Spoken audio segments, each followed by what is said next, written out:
It's that time again. We are now ready for the London Major. Top 16 to commence. Just 16 teams remain. We had the Challenger stage where, indeed, another 16 battled out to get in to the Twickenham Stadium for the next week, and now they have an opportunity to take a firm grasp of the Major and, of course, become legends in their own right. I'm your host, Alex Machine Richardson, and I am hyped as all hell to give you the very best of Counter-Strike. And actually, I have some of them joining me as well. Before I introduce you, though, a reminder about those social media channels. You can hit us up at FACEIT Major, hashtag FACEIT Major. Nice and easy. Just let us know how you're watching, when you're watching, and who you're supporting. All of that good stuff, let us know. And I want to know how Chad Sponge Birchall has been doing. You had 2 days off. How are you feeling? You fresh? You rejuvenated? Very sprightly this morning. You know, we're up, we're having breakfast, we're having a bit of a chat. I arrived so early. This is a new Alex. It's a new day. It's the new stage, the new legends. I think it was the Counter-Strike that got me out of bed, and a man who I'm sure wakes up far too early every morning, goes for a run, does some Swedish yoga. It's, of course, Threat is joining us, our analyst for this stage, and I am hyped as all hell to kind of hear your insights. You feeling ready to analyze some Counter-Strike?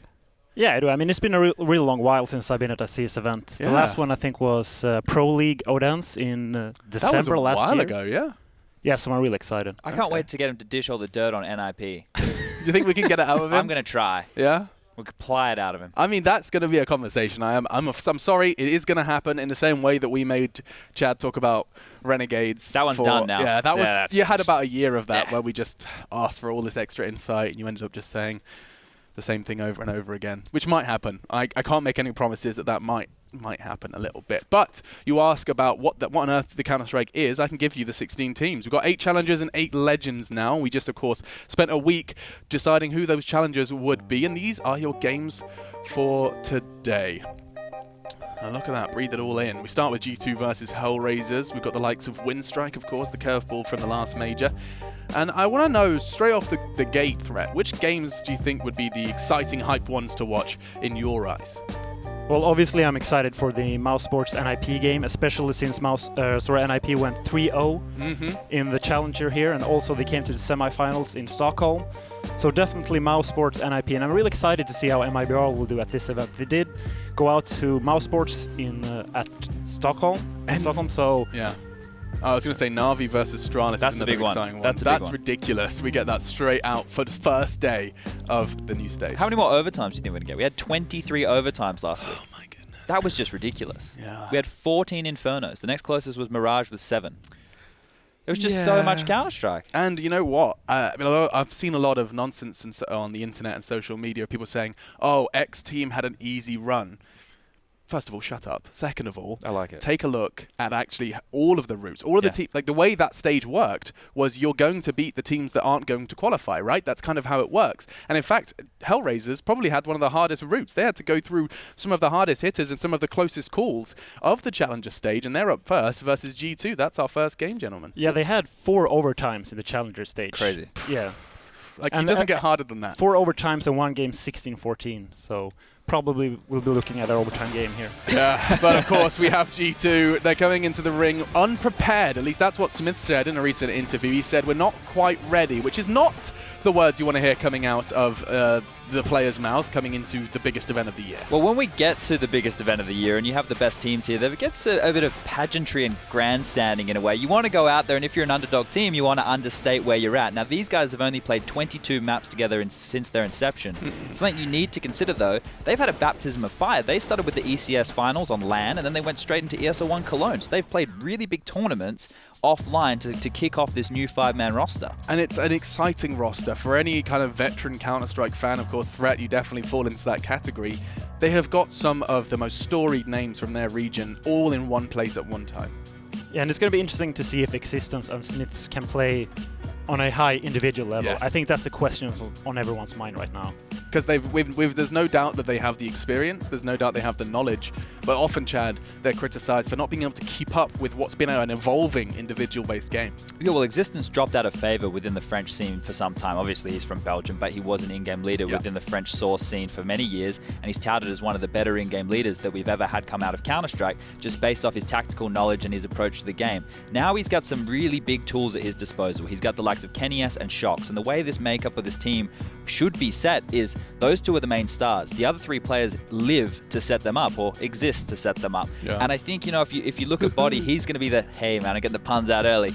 I think Body has to be the third star of this team as well, right? I mean, he is a newer player to the top level of the French Counter-Strike scene. He came in, what was it, maybe a year and a half ago now? But I feel like even I don't have to ask the players to know that he's highly regarded in their opinion, because the fact that he's always there, he's never been purged, he's never been on the bench, he's always clearly seen as a valuable resource in French Counter-Strike here in 2018. But they do need an opponent, and of course we'll continue our conversation about the Samurai that is G2 Esports in a moment. But Hellraisers are a conversation in themselves. They came through the Challenger stage, and this is a team that bested none other than Optic, Gambit, and indeed North to secure their spot. A lot of people calling it the hardest run they could have had to get to the Legend stage. And all three of those games went full 30 rounds or then some. And I think the big storyline in this matchup is both teams have very similar makeups. They have two clear stars, and for Hellraisers, theirs is Issa and Voxic, right? Those two guys had a fantastic, growth period coming out of FPL, then getting nurtured by a very, very, very tenured in-game leader of Angel. Who was fragging. Yeah, and that's the thing. Angel's been playing as long as Threat over here, so they got a lot of history. Yeah, I was just going to say, we're giving a lot of credit to Existence, but I want to talk about Angel as well. If you remove Angel from this lineup, I don't see them doing anything. Yeah. He is just an integral component within their roster. Yeah, and he's also a very good individual player compared to Existence. Keep our eyes on him. Of course, Bondic, Dead Fox, Issa, and Woxic is your full roster. A couple of question marks surrounding Dead Fox. What will he do now that you have such a star AWPer in Voxic? There he is there. However, finding his feet on the rifle and perhaps even that second AWP. Well, he was very clutch on the secondary AWP on Train, right? When they had that game that they needed to win against Optic, and he had some big rounds there. And it wasn't until later in the piece, until we got to the overtimes, that he really stepped up and was counted for. But he did step up, and that is one of the most crucial things. It's the impact that matters to get the victories on the board. I think Bondic is another player in the same regard. Like, he'll just get the frags that he has to get done, but then he will have a clutch. Then he will have those two opening entry kills to get into the bomb site. And then Angel, to touch on him, he's an in-game leader who likes to go in first. He's one that likes to set the tone, set the pace, and be aggressive, and his stats definitely reflect that. I went over them last week about you compared to other top 5 in-game leaders. He goes for entry frags more than anybody else. He certainly does. And actually, when you talk about entry frags, you talk about drawing that first blood, there's a couple of names at the tip of your tongue in this matchup, and the head-to-head will probably demonstrate exactly who they are. None other than Kenny S and Voxic, the old and the new. It's brought to you by The Predator, which is in cinemas coming September 14th. My goodness, gentlemen. This is not as obvious of a head-to-head as I thought. I would sit here perhaps a year ago and say, oh, Kenny S, he's going to teach Woxic a thing or two. I'm not so sure now, Bjorn. I do think Kenny S is a stronger player. I just think currently his team is a bit weaker than Hellraisers. And also, I think the in-game calling style of Angel fits a more aggressive AWPer better. So Voxic has that going for him as well. And I want to compare Voxic to Draken. He has this really weird aggressive style. I think it's really good as CT, but as T, a lot of the aggressive AWPers will struggle. Okay. There was something said with Kenny S. It even came out of his mouth during interviews when we had the whole transitional period with this roster, that he feels he would play better under structure. Because obviously when they had the whole Shox in-game leading, MBK in-game leading, all that kind of madness, it was a free-flowing style. But now with Existence, there's a lot more structure. So in that case, he needs to step up and be counted because, as I already mentioned, there's a lot of pressure on him and Shox to do the heavy lifting in these kind of matchups. And Shox, a conversation that I really think we should have, because this is a player who many consider to have a ceiling like no other. There is a peak that can be reached that not many in the world can compete with. My question is, though, how do you think it's kind of passed? And this is, of course, an opinion piece. But Threat, a lot of people kind of haven't seen that Shoxy of old in quite some time. You think that there's still capability to get back there? I'm not really sure anymore. Yeah. The last time I saw him at his peak level was probably back in 2016. Oh my goodness. Yeah, it was the last time when he played with Smiths, the old RPK Smiths lineup. And yeah. I think it was when they won the ECS Season 1 final. They beat SK in the final, and Shox just went completely ham on overpass. I think they won 16-5 or something. It was a stomp. It really was. And that was because I think I remember Shox on Cash just doing stupid things. So that's something to be discussed. Chad, what do you reckon? Do you think that there is... Here's the problem. We don't have a big sample size of this G2 all. roster. There's nothing that we can come in here and say, this is what we're going to expect. We know that the 2 stars are clear. We know that they're going to have potential strategies that we haven't seen before. We know that Existence has probably done a lot of work with this team to make them heavily regimented and at the same time probably allowing them to have enough room on the leash. But the question mark still remains. Their results haven't been great. They played in the Epicenter qualifier against Windingo. I hope I'm saying that right. And they lost. It was a best of 3. It was for the semi-final and they weren't even able to get a victory there. So coming into this, the signs aren't positive. Yeah. But the problem is we don't have enough sample size to base, hey, where are these guys at as a squad? So I'm looking at their recent results. Now, they're actually not that encouraging. Yeah, look at your face. Your face is saying it all. As I say, I've looked at his recent results. I see Bjorn go, I have too. Yeah, the games before the Vindingo game was DreamHack Valencia, if I'm not wrong. And they lost to Luminosity in the semi-final, right? Yeah, but Luminosity, actually, that event looked quite good. You know, I was at that event. They looked pretty... they were being very sporadic and random, but I guess that's what you need to do in certain tiers of Counter-Strike. But yeah, in all things, if we're talking now the top 16 of the major, the biggest and best event of the year, and they're coming in as an unknown quantity or yet to be proven, this is why there's so many question marks. Right, and I want to see that retro G2. It's been a while since we got to really get excited about French Counter-Strike. I mean, the Envy project was hard to watch at times. LDLC, of course, didn't quite realize their underdog potential. G2, supposed to be the hard hitters. We'll find out as the veto is underway. Now, of course, best of 1, it does get a little bit monotonous. We're going to end up on a middle ground map, and actually, I'd love to hear your insights straight out the gate. When it comes to best of 1s, we always just say, it'll just be a map both teams like. Is it as simple as that? I think it kind of favors the... like, a lot of people only think, okay, it favors the weaker team because it's more random because it's only one map. But at the same time, the stronger team gets to remove all their weaker maps. So you will only play on a map where they should be evenly matched, and that usually favors the stronger team. Chad, what are you saying? Because that's usually your spiel is it favors the underdog. Well, yeah, and I think that, you know, we do end up on a middle ground map in the sense of it is going to be like a Dust 2 and Inferno, something along those lines. But in this veto phase here, G2 have removed their permaban, which is that of Train. Hellraisers getting rid of Nuke, that makes sense. Here's the thing, you know, I've looked at, we've got 3 maps that I think we could end up. It's either going to be Overpass, that's if G2 want to go into the Lion's Den. Dust 2 seems to be the most likely, or then you have Cache. And I think that those are the 3 where we could be ending up. And those are the ones that we almost have remaining. Yeah. Cache is gone. So it's between Overpass and Dust 2 here. It's probably going to be Dust 2. You think G2 would like to take it there? Yeah. Wow, okay. What was your thought process? Well...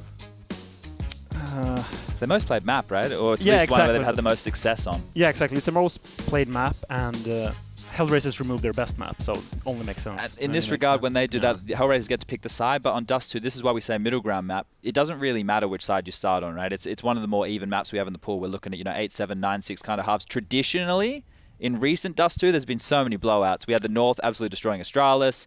We've had lots of results which have been all over the place on this map. And this is perfect because I'd love to kind of expand upon that conversation less so than this matchup, just because it's a fun opportunity and I don't actually know where the players are. So we can take our disappeared. Time. Yeah, they went for a walk or something, get some sunshine, team huddle. Can I just discuss with Threat just quickly? Because I want to see what his opinion on this is, because I had this last week. Take it away. Is to do with the best of 1s and best of 3s. Now, I was stating last week that I think that they're separate disciplines in a way. Like, a lot of people, and I agree with you, they say it's random. I don't know if random is the right word for it. I think there's a separate set of win conditions for a best of 1. If you get both pistols and you win 1 or 2 clutches, you probably won the game, right? Whereas in a best of 3, it's longer, there's a lot more going into it, and there's more mind games in the veto. So I was kind of stating that I think that a best of 1 is just a different discipline. I prefer best of 3, but I think if you can't win best of 1s, then you're not a top-tier Counter-Strike team. Ooh. Well, I kind of agree with you. I think best of 1 is really different, especially if you know which map it's going to be. If you can like 100% predict the outcome of the map veto. Sure. You can... It becomes weird because you know your opponents have watched all your demos, you have watched all their demos. Are you going to do the same thing? It almost become a game of poker rather than CS.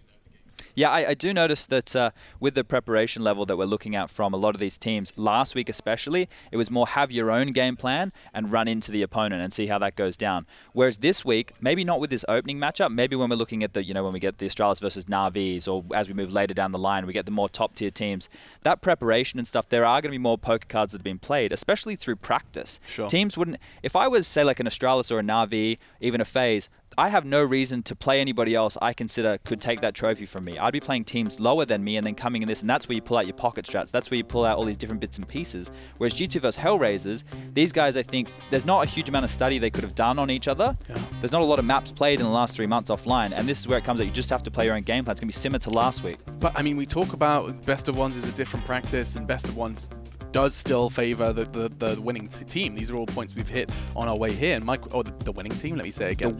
The weaker team. Of course, Threat has something to say about that.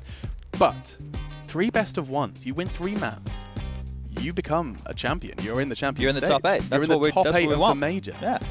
This starts now. We could, whoever wins this, you're 2 maps away from being in that champion stage. And my question, of course, is also that you lose 3, and that dream dies rather quickly. 3 games to Counter-Strike, 3 maps. That's like a quick matchmaking grind after work. It doesn't take long for those 3 maps to go one way or the other. Yeah, I think all teams are going to go all in the first game. They're not going to save strats for the playoffs or anything. And that makes me really exciting for this game. We have Existence on a newer version of Dust 2 with more open skyboxes, and he's had 1 month to prepare things. So hopefully we can get to see something new. The only real new thing we've seen on this version of Dust 2 is that A-long YOLO play where you just send one guy out and he just runs with his back out and just go down the pit. Yes. So hopefully we can see something more than that. I mean, can you expand upon that? What's this YOLO play? Are the teammates flashing for him and he just walks straight anti-flash into the pit? Yeah, exactly. You take... Someone has a good spawn towards long. He just on the T side? Yeah, exactly. So you have to use the guy with the best spawn. He runs with his back first to just dodge the flashes. And his teammates just throw like 8 to 10 flashes over the roof. Because obviously now you can flash further to the right, course, so with those flashes, in theory, you should be able to keep those players at bay. And we saw North do it. Yeah, we saw North do it, and AZ had a lot of success with it in several rounds when they played it in the tournament.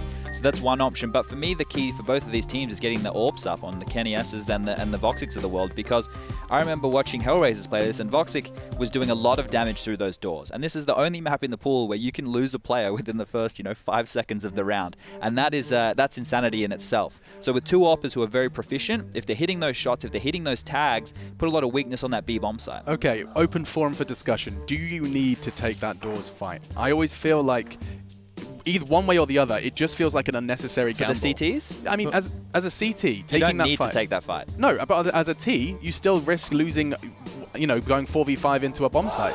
Why take that fight at all? Get info safely. Well, you can condition the T-Opper. Let's say you kill the T-Opper in the beginning of the match. Yes. He's going to be really afraid to take that pick.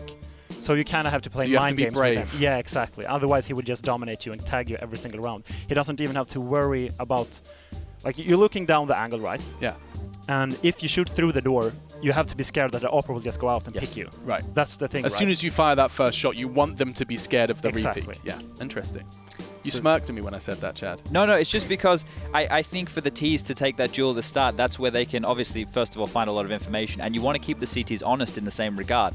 Because if you allow them to have free crossing, then they can just start going for lower dark pushes. If they know you're only watching with an AK-47, they can change things up. Okay, we'll find out. And I do need to hear your predictions, gentlemen. We've already painted the picture. Now it's time for you to put your signature on it. What are you saying? We've got the casters as well. Gentlemen, hello. Oh, hello. Mr. Bardolph and your balls and a glass jar of balls. Hellraisers. Hellraisers. Yeah, man. Okay, one for Hellraisers. I have to pick Hellraisers because, again, I think G2 are currently unproven. I mean, it's Smithson does too, but he's not Yorper anymore, baby. So I've got to go Hellraisers, baby. I'm thinking similar thoughts. Let me hear threats before Dan pipes up. I think this is one of the harder games to predict today. This and the Fnatic Complexity game, but I have to favor Hellraisers as well. Okay. Maybe like 60-40. Oh man, is that going to be a G2 prediction anywhere here, Chad? Look, the sample size for G2 is too small. I just have to play with what I know, and I know Hellraisers has been looking good, and I know Issa and Voxic have been playing fantastically, so I'm going to go with Hellraisers. Oh my goodness, I thought I was going to be the only one, or one of 3. Okay, so I'm going to go for Hellraisers as well. That leaves you, Dan, to fly a flag for the French if you fancy.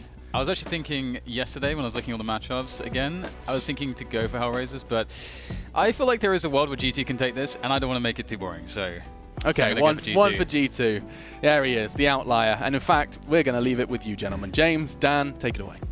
Thank you very much, Alex. I am very excited for the first game of the day. I've been looking forward to seeing G2. They've had some time to actually practice now. So again, when you see a team come together with lots of changes and so on, you really have to just leave the short-term results to the side. So I'm sure people were maybe disappointed with the things they did here or there, but now it's crunch time. Now we can start to see what kind of G2 we will have going forward. And I'm very excited to see what it is. Obviously, the desk was very towards the Hellraisers side, which I think you have to be. But what about you guys on the Upcomer app, available in your respective app stores and upcomer.com? Who have you been voting for? I'm looking forward to seeing these percentages. The French teams have always had good backing, good support, and indeed we see 64% for G2. So that is their fan base intact, I would say.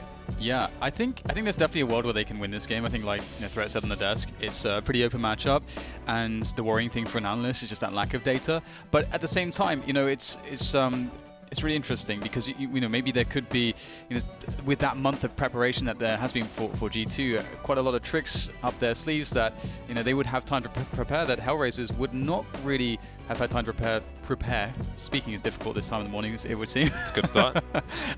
Considering that Hellraisers have been attending a lot more tournaments and playing a lot more matches, generally speaking. And I feel like Hellraisers have been, for me, rough around the edges when it comes to the Dust 2 I've seen out of them so far. I think, for me, the major hurdle in this game for G2 is making it to the T side with enough rounds, because G2 are going to be starting off on the CT side, and we've seen how fragile that can be, especially if you don't have a good answer for long, which they were talking about on the desk as well. Right then, G2 defending to start with. Jump throw for the Xbox smoke. You can see Kenya's having a look. This Xbox smoke often helps the CTs actually. If you have somebody up the short position, for example, it will give them cover from the lower area. Body on short, gets tagged. Got to move back. Issa, in the meantime, has made his way into the long area, so now Hellraisers will concentrate on 3 people taking short, and I suppose the split will be on. Yeah, I love those flashes from G2. Shame that they didn't really come to fruition, though. And G2 have the players in the right positions, playing it safe, though Body is on 5 HP. Kenny needs to deliver. That's a good start. One for him, traded out straight away. Now down to Shox. We've seen what he can do with a pistol in his hands, and he has quite the task ahead of him. However, the trades have been fairly good here, and it looks like we'll be going into somewhat of an even situation. A 2v3 after plant here for Hellraisers as G2 go for this retake, and Smiths might be key in unlocking the short position. Woxic planting 4 short. Dead Fox holding on to that. In the meantime, we've got 2 players moving up. Smith being the only man on short. He's just waiting, and now Shox and Existence find themselves on the site. Existence with a kit, and Shox can go wide to be the initial engager. Holding on to the defuse for the time being, and Woxic being entertained by Shox. Can't quite hit the mark, and it will be Existence to win the first round for his team, with support from Shox, of course. G2 on Dust 2. Looking forward to seeing this. So one thing I have to mention, I think this is what happened. I think we saw 2 flash timings in middle from G2. I think we saw one coming through short, and I think we saw one coming from the double doors at a staggered timing, which was actually really cool. And I think Body was very unlucky not to get frags because there's like 4 T players moving in the mid position. So that's a really cool level of detail that we're looking for from G2. So that excites me. 2-man push for G2, Shox and Body taking control of that short position. So again, generally speaking, what you can look out for on the CT side is if a CT team lose a long area, they'll want to hold on to short to stop a split happening. Some shadow advantage here for Body, for the players close to the corner. Running out of bullets, so only 25 in that FAMAS. And the grenades will do a lot of damage. The smoke grenade will delay things even more. Kenny just deploying all the grenades. Many gifts for these Hellraisers players. That was a big nade. That was some chunky damage, a frag along with it. A good stoppage by Body with the FAMAS. Or was it Shox? One of the two. One of the two. Now you can see Hellraisers are somewhat stuck because G2, they adjust their positioning according to the information that they got, and you can see that Smiths is close on the underdog position, which allows him to obviously constrict the movement of Hellraisers. There's only one blind spot, which is T-spawn, and that's not something that Hellraisers necessarily know about, and they're going for this play in through long, which makes sense with the AK. Existence is waiting. Nice cleanup from Existence. Did not have much difficulty in that situation. 3 players surviving for G2 will be good enough. And that's 2 rounds where we have not seen... Oh, sorry, we saw a bomb plant in the first round from Hellraisers. So somewhat of V-code for the AKs in this round. They chose to do something different. So in that sense, now that round has been won by G2, they'll have another round with which to build some money with. For those of you on GoTV, I would pick Shox on Dust 2. There's, I don't know what the channel is. Somebody can tweet me and I'll retweet it. There's a channel where Shox is talking about Dust 2 and other maps. It's in French with subtitles, and he's describing lots of different things, ideas for people to learn from, which are really cool. But we'll see what Hellraisers can do here, because they've got 2 frags now. And those are SMGs to collect, but Kenny will be important in trying to hold things down. But he's only got a USP in this round. He knows that there's going to be no Kevlar. I'll explain that a bit more later, because he could be in trouble now because he's facing a MP9. The HE as well is going to get worse, but it won't. So when you're a sniper rifle player, in a round where you know your opponent is on eco and they're not going to have armor early on, often you will see a sniper rifle player just going USP because he's got the range for the one-shots, and it saves him from buying an SMG or something, which might stop him from buying an AWP in this round. Yeah, the AWP's so important on Dusty, of course. And I really have to say, like, the more, every round I'm seeing the French play, I'm remembering or reminded how much I miss them. Because it's been ages since we really saw them in Top Flight CS. And this is a fast dart towards the double doors here, perhaps trying to capitalize on a specific timing, but Existence has a very good position to deal with this. That fast short play from G2 is the perfect counter to what Hellraisers opened this round with, which was this fast mid pressure. Now they're sandwiched, and you can see G2, they're one step ahead of the game. They're repositioning already, allowing some space in middle for these Ts. Very quickly, I don't know if Existence had grenades at the beginning of that round, but kind of like if you see Chris J make an underpass play on Mirage, he often won't buy grenades in case he gets taken out, because otherwise it would be essentially a waste of money. So it wouldn't surprise me if the same approach was done there by Existence. And it's good that he's the one making that play as well, because obviously if he goes down trying to get something there, then it's easier for him to manage the rest of his team. The amazing thing here is that G2, they immediately called, they understood that Hellraisers would think, oh my god, the CTs are on short, we can't deal with it, we can't play mid-rounds because the CT's on short. So GT went into a 2-3 setup, which would be better to deal with in a retake of A. But actually, Hellraisers are still playing that slow B play, so it actually could work out well for Hellraisers here. Shox with an off angle, baiting with his teammate with the angle he's holding, and again, see him just shoulder peeking there. That leaves Issa alone. G2 looking good for the time being. Existence not afraid to charge straight through the smoke and take Issa down, as Issa has to worry about the B-bomb site as well. So lots of good things going on from G2. We're seeing some good coordination from them there. Yeah, honestly, there are some small things to me which I'm just really impressed by. Just the fact that, so we see in the replay here, this kill happens, and it's a mid-play. And a lot of teams would back out of that, and they would abort. Hellraisers decided to wait, and then just re-execute on the B-play. But G2 had already ahead of time reacted to what they thought was most likely as an entire team. That was very cool, and not often something that you see.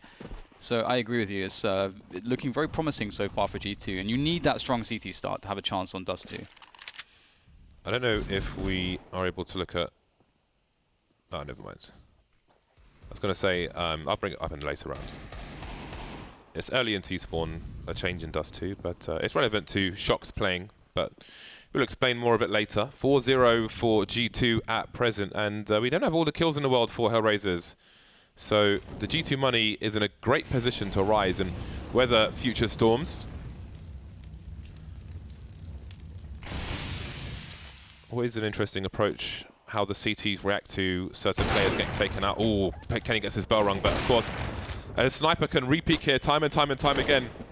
And he can also pop flash behind Shox's position.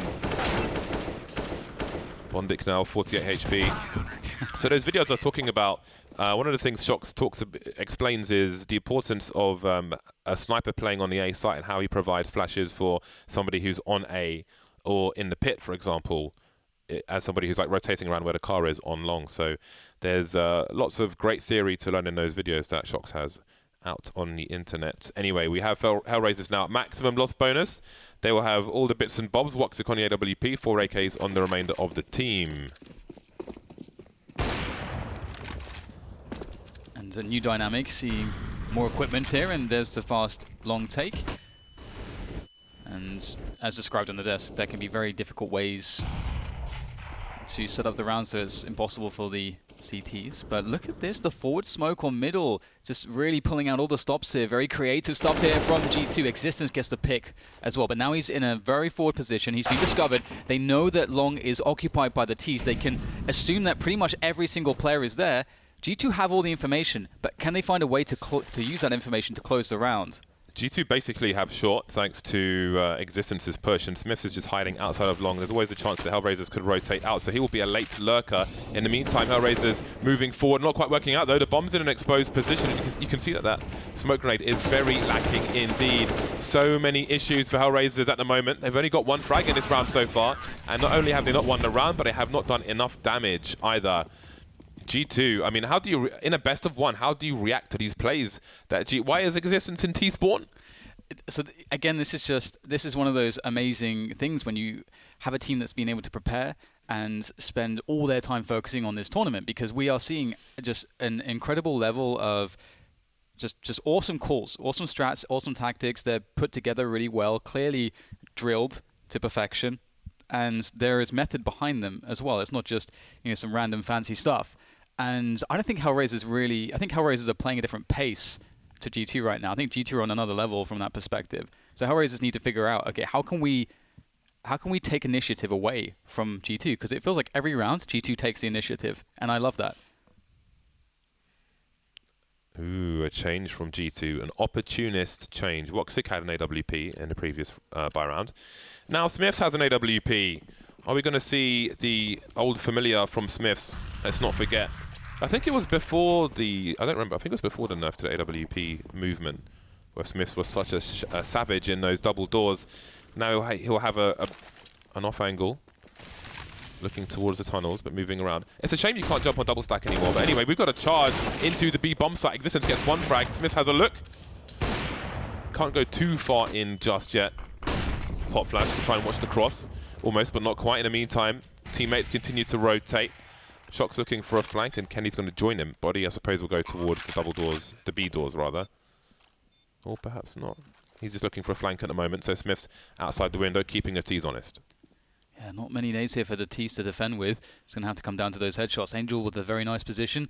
Very difficult to deal with, but of course Shocks is going to do the damage. Lovely stuff there for him as he pushes forwards, creates some space for his teammates.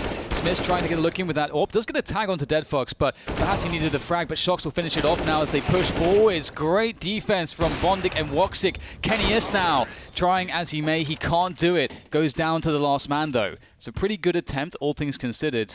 And Hellraisers get it done with that straight up B push. 4K from Woxic. And you want to see him performing. Really nice stuff. That's a great second frag from him, elevating his position as well. So the information is old from G2, and the last player tries to trade the frag eventually. An expensive round for G2, but they almost had too much money at that point. So the buy won't be a big issue. A tactical timeout from G2 to discuss and perhaps break the momentum from Hellraisers of that all of one round at the moment. So this is Dust 2 is a map which had a lot of changes. Basically, I feel like the devs tried to change everything that used to be done before. So you've got to find new things now. So just to the right of T-Spawn towards long doors, you see an awning where, funny enough, Shocks used to throw a smoke. So if you had a sniper rifle player as a CT holding short from where the car is, he would throw his smoke there. But if you try to do that now, it would just hit the roof of the awning. So it's funny that he's playing on the map which he had such a significant impact on, as well as other people, of course. Hellraisers maybe looking to go for a very similar play as to the last round with a slightly delayed timing. Smith is going to body block this. Oh, it could have been so much, but it was so little in the end, and it may just be the same scenario over again. Even worse this time, not a single frag, 5 players. Existence tries to dart in there, and it's got to be a save now, surely. B just went too quickly. And that's such a shame. You feel like he had the play to get at least 2 kills there on the body block, but it just didn't pan out for G2, and that is exactly what Hellraisers needed. Yeah, that's really unfortunate for Smiths on the body block, especially with a player going to his right-hand side, but 3 players survive, so it's better that he does that, dies, and 3 survive than it happens later on or something, and it's more catastrophic. So yes, it's a second round for Hellraisers. It was an opportunity for G2 to reset them, but it seems 5 players will survive for Hellraisers, which is crucial for them. And also at the same time, there's not a huge amount of hope for Hellraisers in the sense that right now the only success they've had is playing into B, and that can be a very dangerous dance to rely on. So you can't just go B every round, is what I'm trying to say, with a B rush. The question as well for G2 though is not to over-adjust as well. I think what G2 have been doing overall is very good. And I think that sometimes the timings can be unfortunate when you defend that B site. So hopefully they don't overreact to that. Players moving through towards B bomb site. Bondic making a play. He'll have long. So now what is the reaction? The CTs actually are not in position to do anything about the short area. So this is awkward for them. You see Kenny has to take risks just jumping into position. I think they've realized that there was such a big investment towards long that they can take short with safety.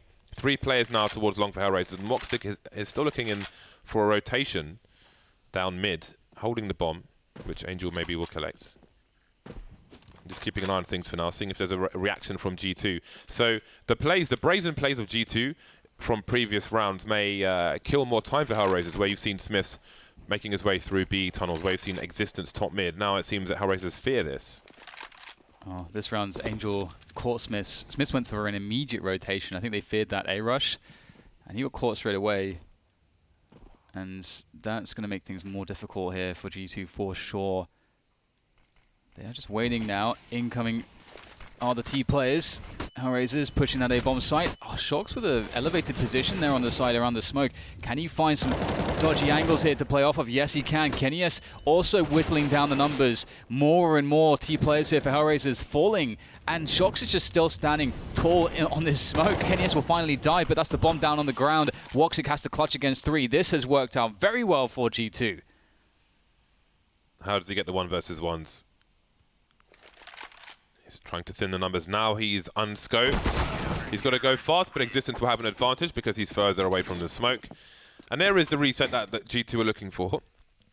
But there's still money to buy for Hellraisers because they got that extra round, if you will. Yeah, this smoke from Shocks, this was awesome. I don't think I've seen somebody play this. This one, presumably, is a one-way. Yeah, gimmicks in a best of 1 can win you a match. Now, if that happened in a round prior, that would have been really, really bad for Hellraisers, but at least they have a chance to get back into it with another full buy. They've got less utility, but they've got the dangerous guns. Woxic on the AWP. That's a great shot from Existence.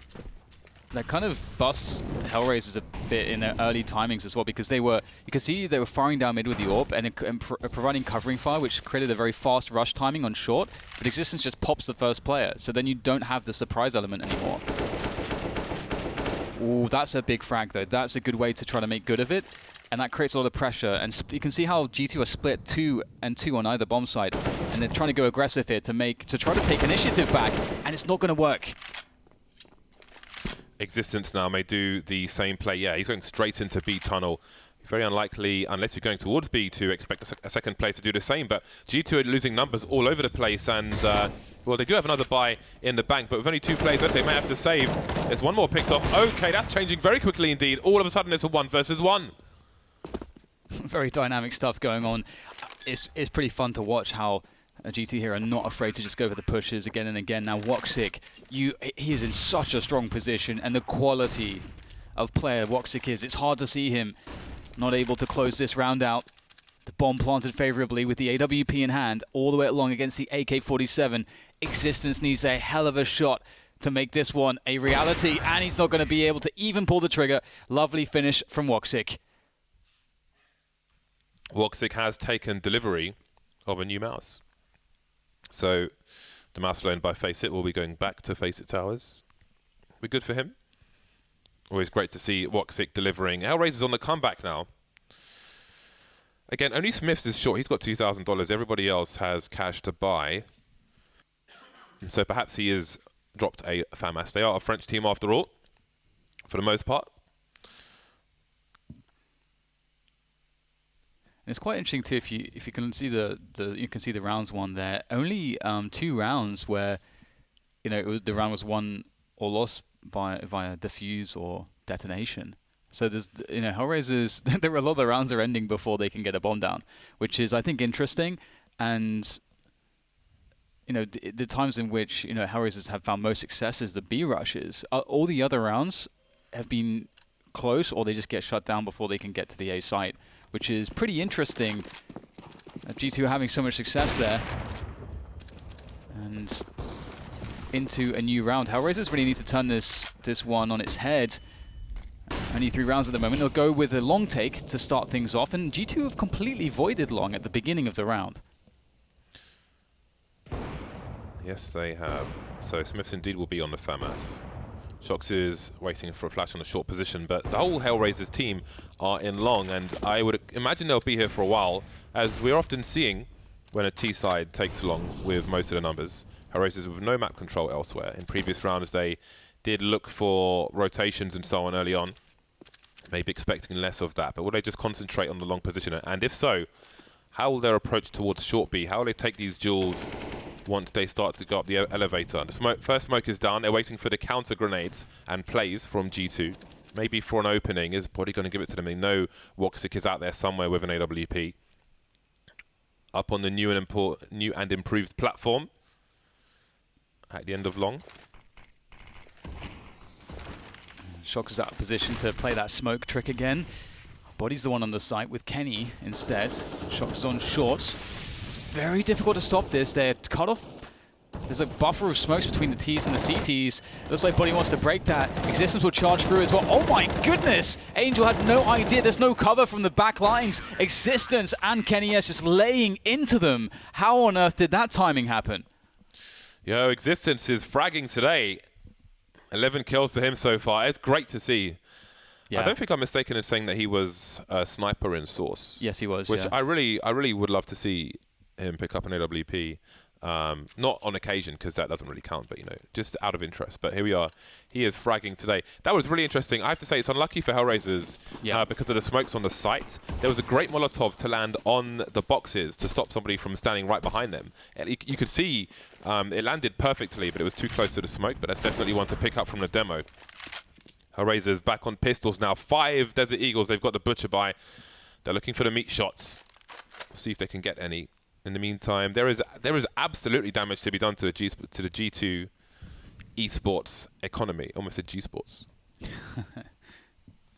It's so far been really fun to watch G2 just because of the level of thought in their Dust 2. It is much beyond, I think, any other team I've seen playing Dust 2 recently. And I think it's just because we've been seeing a lot of teams that have been very active in the tournament circuits and they haven't had the time to prepare as much on this map. And I think it's a warning, though, to other teams in this stage of what they may expect from G2 and other maps as well. Just the sheer aggression that we've been seeing. Shox running out of bullets, and now there's a numbers game is here. The Deagles continue, and this becomes a winnable round for Hellraisers. They may have post-plant positions.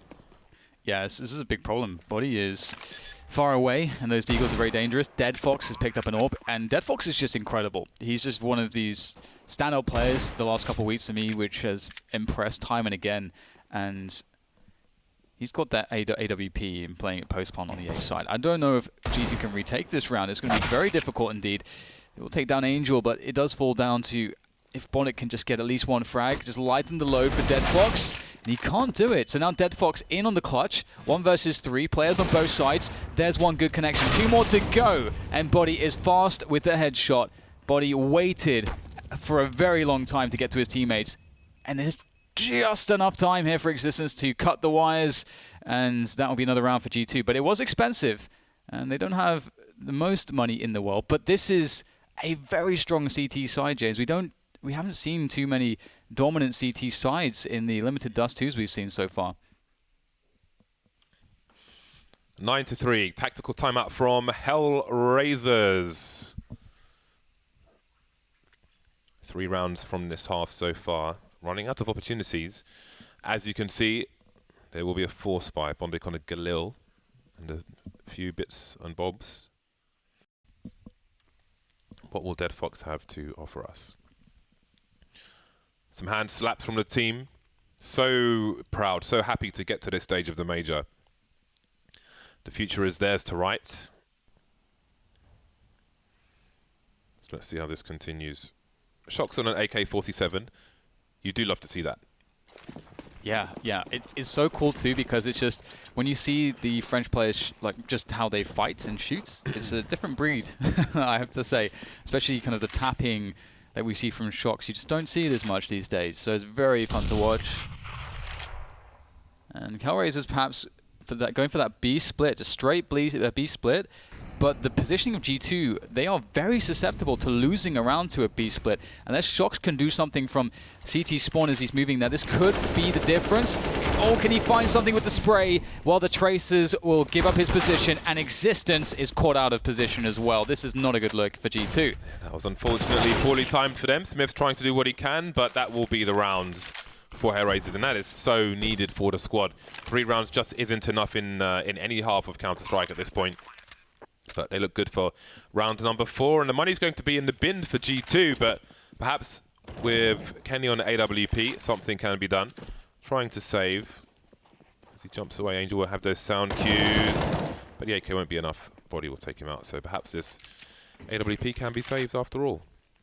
It really snowballed, didn't it? After Shox went down for the full spray, and you feel like someone like Shox could realize that was very punishable. He must have been so sure that he could get a kill or two, and wanted to at the same time create the distraction that his teammate could come out of the double doors of B and shoot them in the back. That must have been the thinking for Shox, but as we can see, sometimes a good idea can make you look a bit stupid.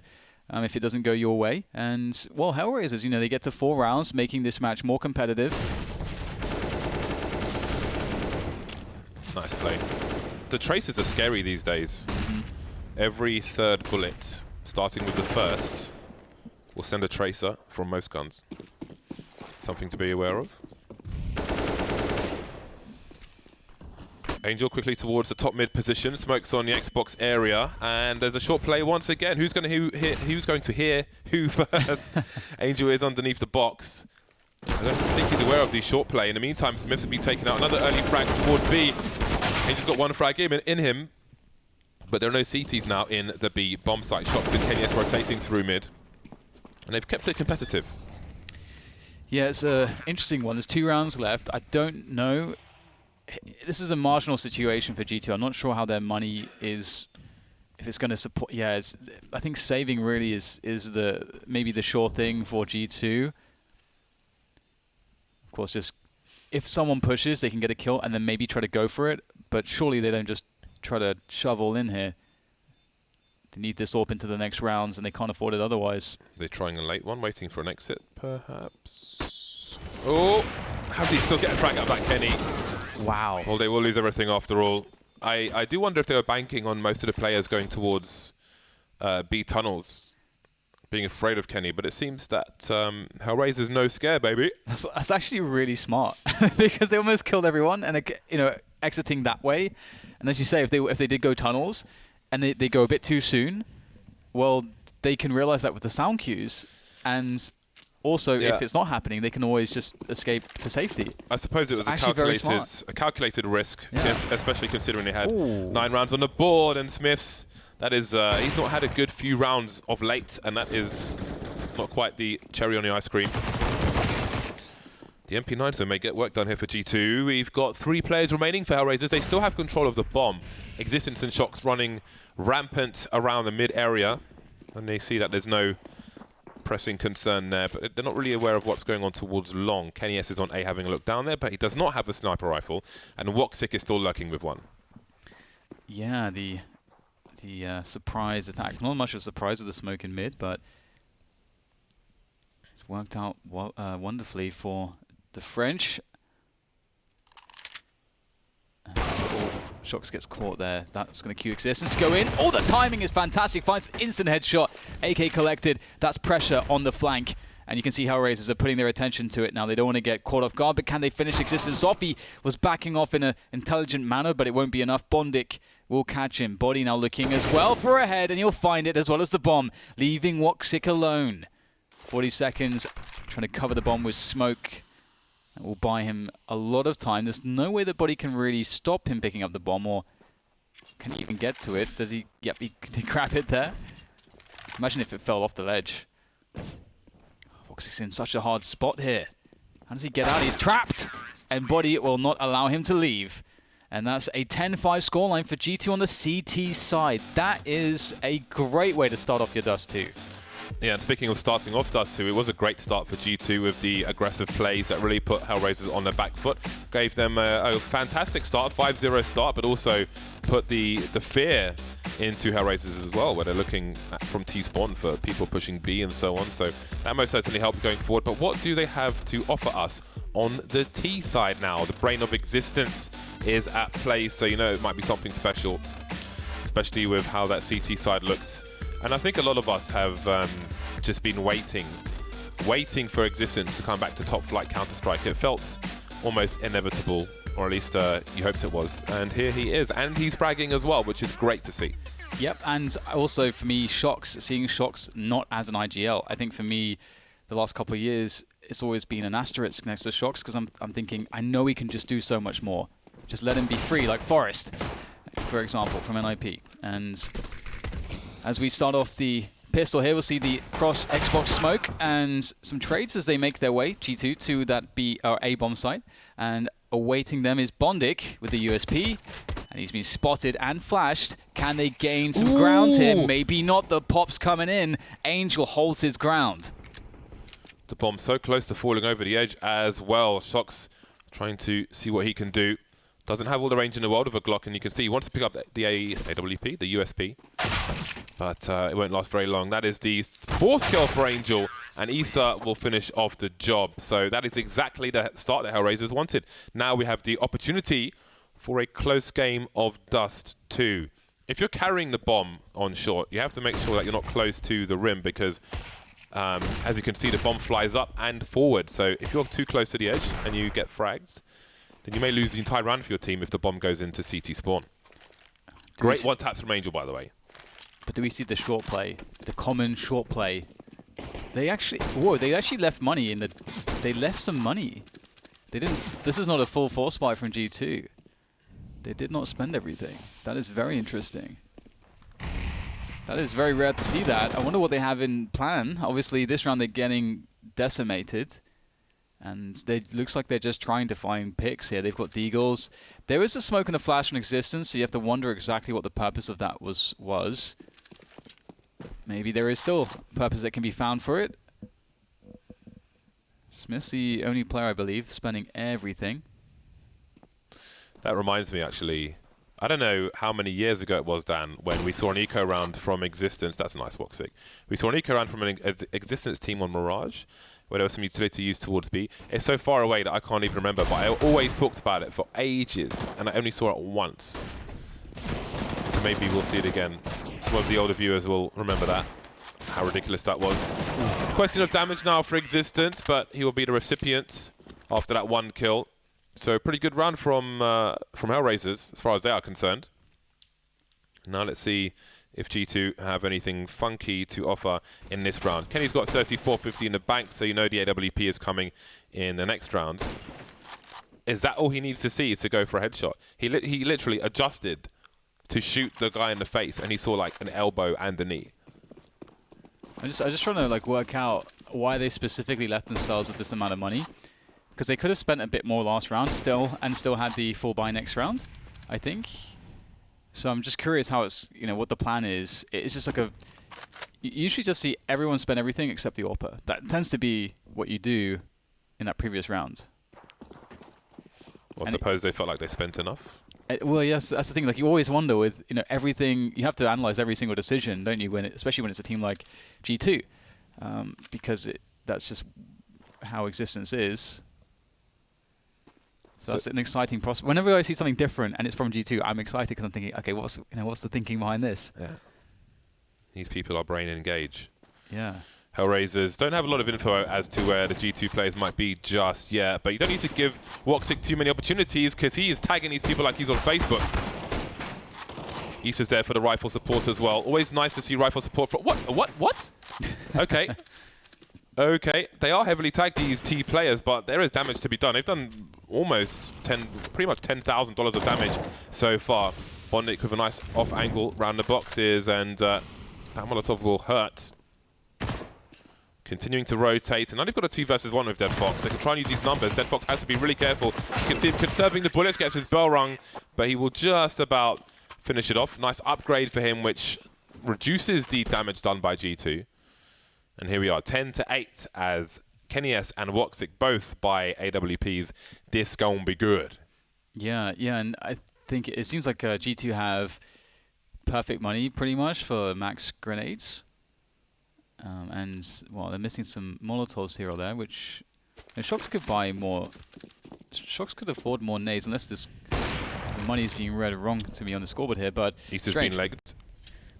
That's a good start. And G2, what's the plan here? They are pretty default at the beginning of this round.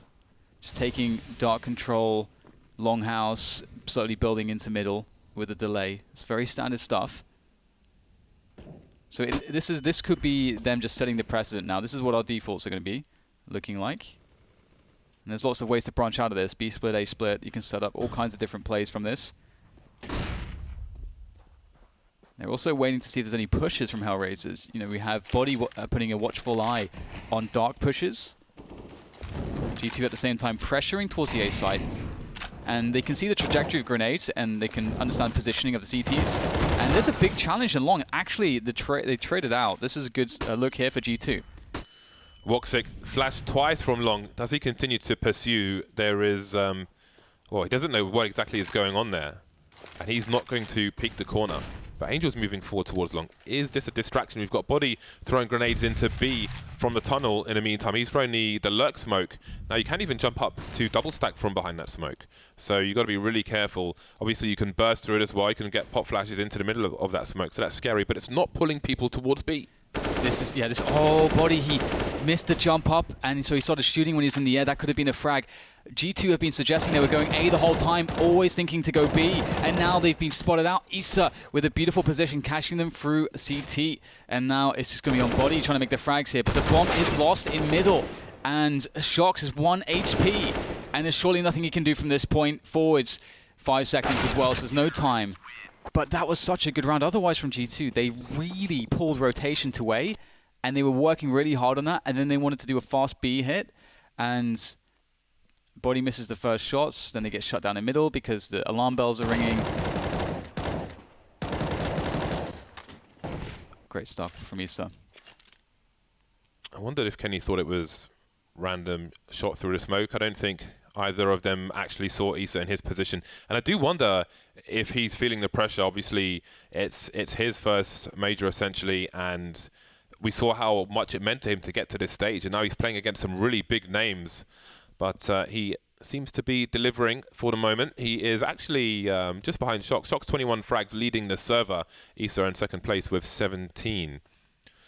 And now, after a short timeout, we will continue. So we've got the hero, AK-47, onto Shox. I don't think anybody will argue with that. Body's pretty nasty with an AK-47 as well, though. I think as a new name, he still doesn't get the credit he deserves. Woxic with a nice tag. Again, you don't need to give him 2 chances. He'll hit you somewhere. This should be very easy for Issa. 1, where's the trade? Where's the trade? There's no trade. Issa shuts it all down. Oh that's my just God. Clinical clean from Issa. You love to see it. And that is an even nicer way to finish it off. 4 kills, just super clean from Issa. Hellraisers 10-10, they tied all up. This game is not that easy. Why are you making it look so easy? The first one was somewhat laboured, but after that, jeez, it's like he's just pouring custard. Oh man, it's too early for that. It's too early. 10-10, and both teams are on the bye once again. Kenny S, AWP, armor, and nothing else. He is in the black and white. He's keeping it simple. That's a great start from him. Bonic taken out, trying to deploy a grenade. But the CTs will retain possession of long at least. Yeah, but that's a great advantage to play with as a tease. You have so much time in the rounds to try to create an awkward spot for the Hellraisers. I mean, you can see there's so much, if you look at the minimap, there's so much space between A and B. That rotation time is really, really long. So it creates a spot where the CTs have to hold position or take a really big risk, get caught out of position rotating. And that's a fantastic defensive shot. This has not worked out well for G2. Trying to push this into the AWP. The repositioning of Hellraisers, very solid. And now Kenny he's got to do more here. He's got to do a lot more than just that one pick earlier. That grenade stings. That bomb is still exposed on a short position. Finally, he thins the numbers yet more. And now the question is, do you stand your ground with this bomb? Do you defend? The rifle support continues. Angel moving forward. That's so cheeky. He sees Kenny falling off the box as well. Doesn't need to pursue. 40 seconds remain, and Shox has to do something now. And he knows there's, well, he might know that there's one more player in that short position. 35 seconds to collect that bomb, which has been a problem for a while now. And it seems that Shox will be the rifle support for Kenny, as Angel will be for Woxic. All 4 players. This round is going to be won or lost on shorts. Yeah, is this a Shox and Kenny-esque kind of round? Woxic is such a strong position, and he catches Kenny, and he catches Shox as well. You can't fault the man, and that's going to be 11 now for Hellraisers. Oof. Hellraisers looking like they are warming up. They've got some really good players on their team, man. They are zoned in as well. You can see the level of focus. Woxic so strong. Ooh, that's a nice attempt from Kenny, but obviously Woxic's position is just too strong. And he is he's ready for it. G2 forcing it up now with the rifles, and Kenny S on the CZ. He's keeping 12-15 in the bank. This is so important, a map for an AWP. You want him playing at his best. Angel with the molly. There's a team support flashbang as well, but now the numbers game can be used by the T side because the smoke was diffused. It's a nice crouch peek from Body, and Long has to be given up by the CTs. Yeah, a gun that could potentially be collected for Kenny as well. And I do wonder, you know, I think there was just no flash on short in that previous round, and when they first lost their players on short. So I wonder if that will be an adjustment in future rounds if GT. But this one, Kenny's just used the HE to grenade the bomb, the gun to himself. Because you can see how exposed the gear was for the CT, but he had a HE in the hole and bounced it to himself, and now he's got a rifle. And you can see they can't go long. They just don't have any nades. There's literally no grenades on G2. So going long is way too exposed. Short could maybe work. It's still difficult. There's a lot of exposure. So B Bombsite might be feeling good at this point, and that's very nice from Shox. Catches Issa pushing forwards. Risks taken by Hellraisers, and they are not going well. And this player's dying all across the map here. This is hard to keep track of, but the bomb is now going to be collected, and they will move it towards B. The bomb was lurking long this whole time, but there was still a question mark as to how to get to the site. Bondit gets his bell rung immediately, and there's a masterstroke play from Shox, who was just lying in wait, using his teammates for the bait. 11-11, I'm sure, will feel great. Shox 25 and 15. Shox consistent in this matchup. Beautiful fragging here from him. Ooh, just a tip. He sees, he sees. There's plenty of money on the CT side for another buy. Hellraisers taking a tactical timeout. They're second last of this game. Having a chitty chat. Woxic pulling the AWP out again. This is the first round, it must be said. This is the first round that G2 have won in this half. It has been all Hellraisers apart from that, so opportunity knocks for them. And again, it is, from this perspective of Hellraisers, it is all about, this is our chance to reset G2. They had the max loss bonus for a while, and it still took them a while to get around in. So let's reset them and win this game. That's got to be the mindset for Hellraisers. AWPs continue for both teams. There's a smoke, and the CTs will jump early, just after it blooms. Often a sniper will delay a second or so after the smoke blooms to take a shot through. And we have seen tags in prior rounds. Smith's going really far forward. If there's a risk of a sniper player towards, or even not, towards A, you can stand on that box to elevate your position on short, so you get legged, hopefully, rather than shot in the chest. So we'll get a mid-B burst here for G2. Angel, they throw a flash for him, and whoa, nades in hand, and Angel gets a lovely lineup for that spray down to Smith to try to save it, but it's now down to Body in a 1v4, and the bomb is lost. Pretty much everything is lost right now for Body. This is a huge round for Hellraisers. Obviously, G2 at this point are unlikely to plant the bomb as well, and that would be much needed money. Body spots one, but was he seen on the radar as well? Angel, oh, the bait. That was, oh, that's got to be frustrating. Again, every frag counts in that situation. Now what did G2 do? That is a huge, huge round for Hellraisers as we start to get to the late stage. Angel surely wasn't expecting to get 3 out of this, but you still see the spray adjustment for the third player as well, and he's been fragging for his side this tournament so far. Yeah, and it worked out so perfectly before the smoke could come in. Angel's teammate flashes in for him. Then on a repeat, he catches another GT player with the nade in his hand. It just worked out so perfectly there for Hellraisers. Very well finished off by Angel. Now things definitely are starting to get really difficult here for G2. You know, their money is in a place where they have to save or half buy, and that'll bring Hellraisers to 13. And Hellraisers have a lot of momentum at the moment. And unlike Hellraisers, G2 don't seem to have that round where, you know, we rush B and we just pick up a round. And, you know, we can sort of restart ourselves a bit. It feels like G2 have tried a lot of stuff. I feel like a lot of stuff they've tried has been good. Like, I like their defaults, for example, and I feel like they got unlucky a couple of times. So I have to see what they think is the best way forwards, but they won't have many chances after this round. Double sniperoo. Desert Eagles are out. We've seen him do damage already. Speak of the devil and he shall appear. Body coming in hot like Bane.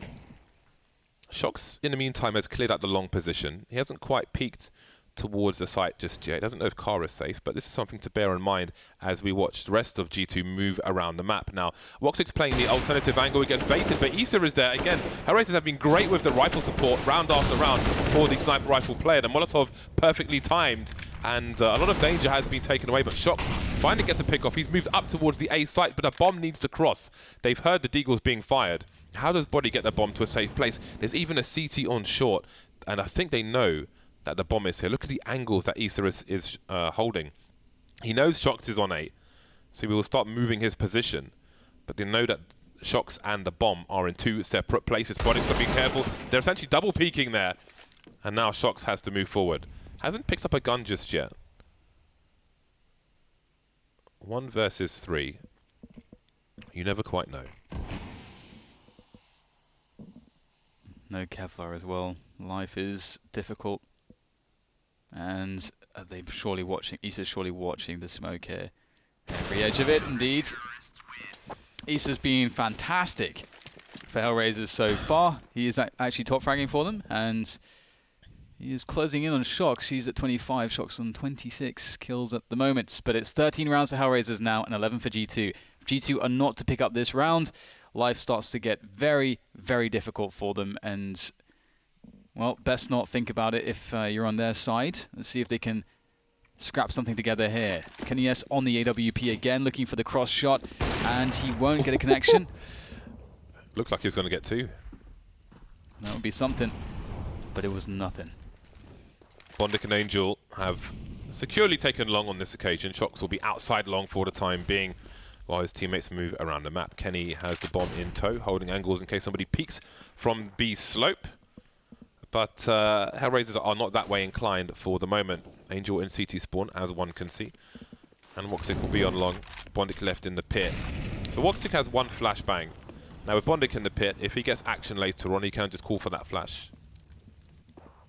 And maybe Angel will do the same. Something to keep an eye on. Now we see that G2 have 3 players in that short position, and they seem to be moving quickly.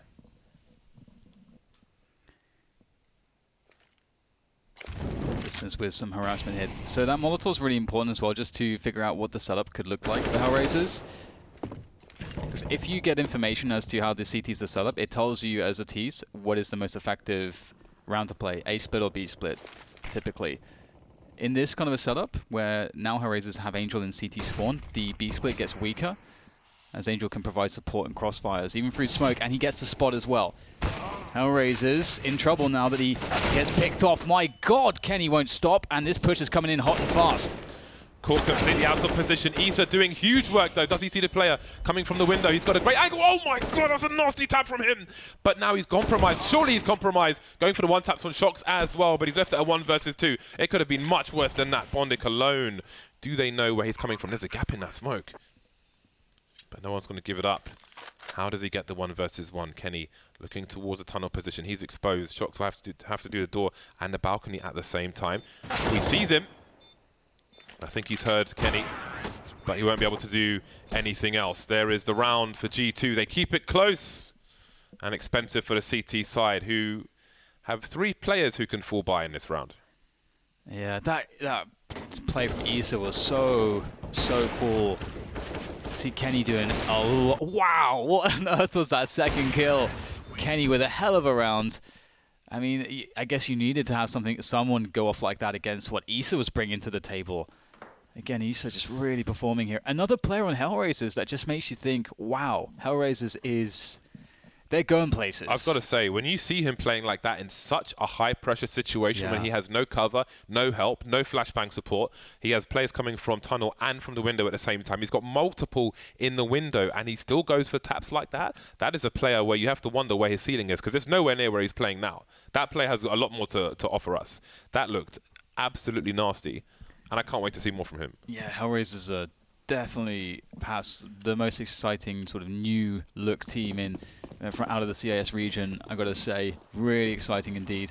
But can they close the game? They're one round ahead. The money for both teams is very poor, and it comes down to the Orps, and it's a trade. Wow. Woxic, though, he's going to net them a kill, and a 3 versus 4 now for G2. They've got lots of time and positioning too. Shock's actually in a spot to maybe save the round here. He's really deep on middle.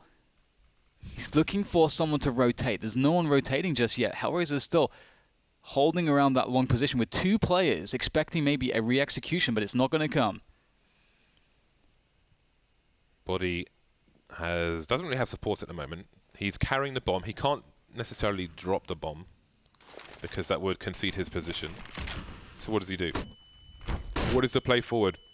Shox has waited for info and he just hasn't got it. So he's trying to do something, and it seems he's trying to offer a fake towards the B bomb site. They're catching the CTs out of position once more. They're exchanging gifts like it's an office Christmas party, and now the bomb has been spotted. Shox on the rotation as well. Look at Woxic's position. This is so crucial for his side, but he has to retreat. Dead Fox moving towards the short area. Oh, Shock's playing that so smart, pulling rotation away. His teammates understanding when to push for it, and now they're just finishing it off. Shock's another kill for him. Or actually, no, that's his first kill. He feels like he's done so much more in this round, but up to Woxic now to save it as he pushes in from short. He was another player that suffered being caught out of position. He's going to actually swap out for the AK-47. Multiple players to deal with. The tap's surely going to be coming out now as he pushes forwards. Can he find something? There's some damage onto Body, but Shox still don't know where Shox is. Body, it's up to him, and he'll do the job. My goodness. What a smart play.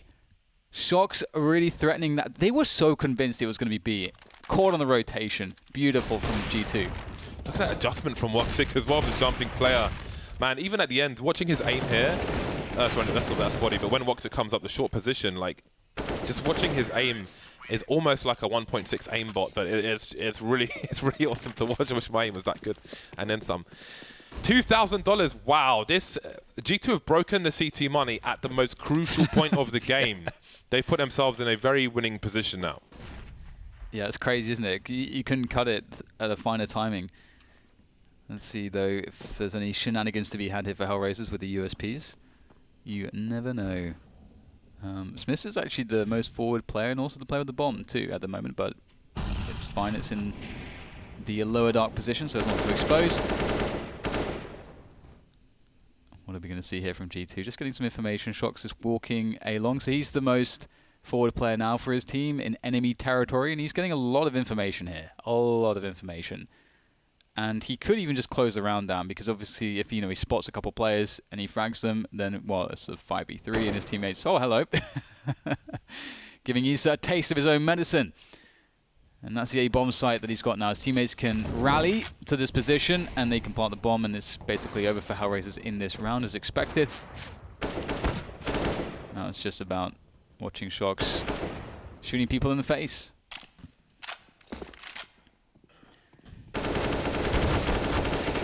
This has been a very cool game of Counter-Strike. Yeah, it's interesting. I think one of the most entertaining Dust 2s I've seen at the Major so far for me personally. I think either team would be a deserving winner. Yeah. Both teams are playing well. It's easy to focus too much on G2 because obviously we have the old favourites back and it's a journey of discovery with them, but Hellraisers are playing well as well. So Hellraisers are going to have some shortcomings. Woxic won't be on the AWP in this round, and they may not have all the grenades that they may have wanted. Now, do they go aggressive? Do they go for a fast short player, something like that, to try and make up for this? Some prime real estate, if you will. It seems it will be the take of the long position, Angel and Bondic once again. Shox just lurking for the time being, and out they go. But this is a big investment in what little utility they have. In the meantime, Smiths is getting his Shox impression on. Has he been spotted though? I think he has, and he's been taken out. Early advantage for Hellraisers. Yeah, G2 is still not in the B-bomb site, and there's a big rotation from Hellraisers, a massive rotation, and G2, they can't go into B at this point, and the bomb is cut off from Shox as well. I don't know how G2 can get out of this position. They are choked off in every single sense, and KennyS, oh my god, he has no idea how close he was to just getting absolutely wrecked by Angel, and Angel's going to hear them running into spawn. This is so weird though, because surely they don't expect Shox to be in this position, and now how many frags does Shox get? I was going to say they don't know where he is, and that could be really compromising. Now they do know where he is. They realize that the long rotation is in. Oh boy, Angel, he's got to give himself enough space. This is so crucial. In the meantime, his team are continuing to advance towards A, starting to go wide again. This spots the first player, and there will be a trade. Body now, 1 versus 3. Which way does he go? Hellraisers kind of have to watch the middle position. He sees one going towards that B bomb site, but Woxic can CT spawn. There isn't all the time in the world here, so he will be heard by Woxic, and now Woxic and Deadfox can go for double pick that trade situation. There's Deadfox going wide, and that will be enough. Hellraisers managed to stabilize. 3 AKs taken into the next round. I'm sure they would love an AWP, but 3 AKs is not too shabby at all. The crazy thing is that Smiths had such a good timing.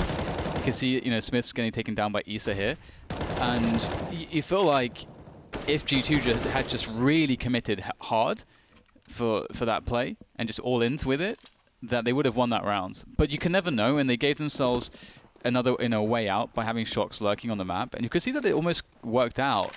Shox picks up the orb, doesn't manage to find himself that fast timing on the kill onto long, so orb goes back into the hands of Kenny. And G2 settling back into a default. With the Xbox smoke, can cover an approach towards short. And then they can go on the information hunting mission, find out where the CTs are standing, and then decide whether they'll go for the A or the B hits. Molotov to deal with any positions, players positioned close to the double doors, and there will be none. So this is all information. So far, this is all suggesting that it is a 2-3 setup, which does encourage a B play, but we'll see if there's an adjustment from Hellraisers. Surely this round wins the match, because nobody got no money left. Nobody's got no cash. Woxic has 1 flash, which is interesting based on his position. 3 AKs. So again, if Bondic has issues later on, the flash can be offered, but it looks like we're going to have the numbers game towards that B bomb site. They see nobody holding the alternative angle in mid, so the information is just not there. Hellraisers are playing a reactive situation here. Deadfox sees a lot, but what can he really do in this situation? He's in trouble. Some flashes towards mid. They don't know what's going on there. Existence is there, but in the meantime, they can only do so much on the B bomb site. Existence, that's a huge frag from him. A big gamble from Woxic, and they can't afford to lose this, Hellraisers.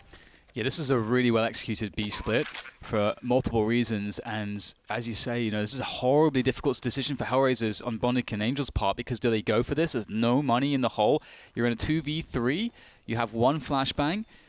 It's a really difficult call here. Angel gets team flashed as well as he peeks into the bomb site. Things are not looking, in any sense, easy here for Hellraisers. They'll have to back away and save. And again, G2, they did something here that like they crossed their T's and dotted their I's perfectly on the T's side. But they worked into a default, they got information, or like they had the best guess they could possibly have as to what the CT setup was. They realized that it was a 2-3, and then they go for their B split. And that is just the ABC 1-2-3s of playing Dust 2 T side. But you see a lot of teams that won't get the information, and they'll just gamble it and just hope that the setup is weak against what they're playing for. And G2, they made it as sure as they could. It still looks scary. When I see Deadfox and Easter standing on the bomb site, I'm afraid that everyone's just going to explode on G2's side. Well, Hellraisers have managed to get something out of this. Woxic on the scout. This may be very interesting indeed, but we have Kenny creeping at the back. There is something you can stand on in T-Spawn as well to elevate your position.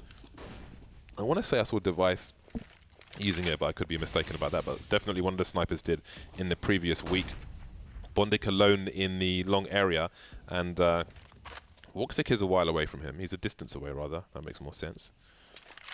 Shox having a look. It's great to see Shox lurking on this map as well. The freedom he has been afforded. Just concentrate on doing his thing, trying to find openings and information to abuse. And he's threatening something. Bondik doesn't have a smoke grenade to deal with Shox's lurking. But there'll be no rotation just yet from Hellraisers. Yeah, another default here really from G2. They go into that short control. Between 1 minute mark and the 1:15 mark is the typical timing that a team on a default on the T side will be arriving at short.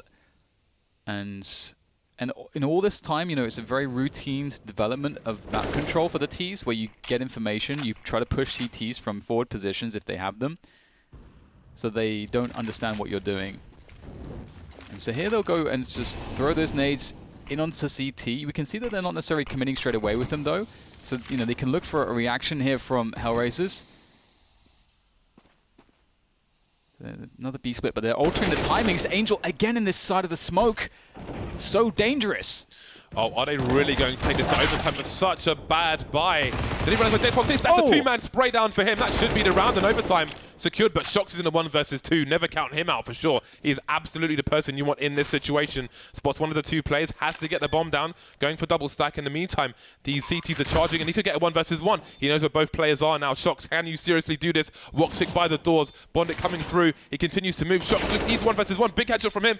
And now Bondik, he's moving around double stack. He's got the AK Shox. They both got AKs, but Shox has only 12 HP. Can he really do this? He was so close. Just the 1 bullet needed for Bondik, and that will allow him to take it to overtime. You see it in your mind's eye, always with Shox. You're like, he's gonna clutch it. You know he's Shox. Oh my god. But not this time. He will have more opportunities. Oh, you just see him doing that. You just see it every time, don't you? Shox You're completely right. and Issa both on 34 frags. That's crazy. After 30 rounds. They're so good. It wouldn't be any more fitting than to have an overtime, the first game of the day. I think, what was it, 23 overtimes last week in 4 days of play or whatever it was. That's I know Alex is really keen for more overtimes. Yeah, I mean, just give it to me. I really wanted some overtimes. It's the major, Jace. Give me the overtime. To be honest, I want more of this. This, for both these teams, I want more of this. I want more Issa, I want more Shox, I want more frags. This is incredible stuff. Oh, man. That was so awesome. Just seeing Shox. He got let's not forget he got tagged as he was going to go for the plant by the AWP as well, down to half HP. And he's still like shoulder peeking and getting tagged more, and still picking his fight. I don't know how you do that. Kenny going for a pick long. Oh my god, that was so tight through the keyhole. But Woxic has an AWP as well. Anything you can do, I can do as well. Leave it to you guys at home to decide who does it better. Body leaving the bomb at the bottom of the B halls. Ooh. You do wonder. A meeting of the minds. The T's taking control of the short position now, and Shox is still lurking long. Bondik is the only person towards the A site at the moment. So we see the change from the Hellraiser side now with a bigger focus on mid. It has been a hole in the defense for them. Woxic with a rare miss. He's down to 42 HP. Yeah, he actually got tagged through the door. The reaction shot from Kenny. That is scary stuff. Issa, speaking of scary stuff, a few bullets flying over his head. And now Bondik looking to defend pit. Will there be some flashbangs here? Bondik, of course, looking towards the doors. Would be quite susceptible to a flashbang, but it's the raw peek that comes in. He doesn't get any damage though. But he's got the information for his team. Will there be some flashbangs thrown from his teammates? He does have a man on the site. It's actually Woxic. No grenades on him though. He just threw 2 flashbangs. Oh right, I missed that.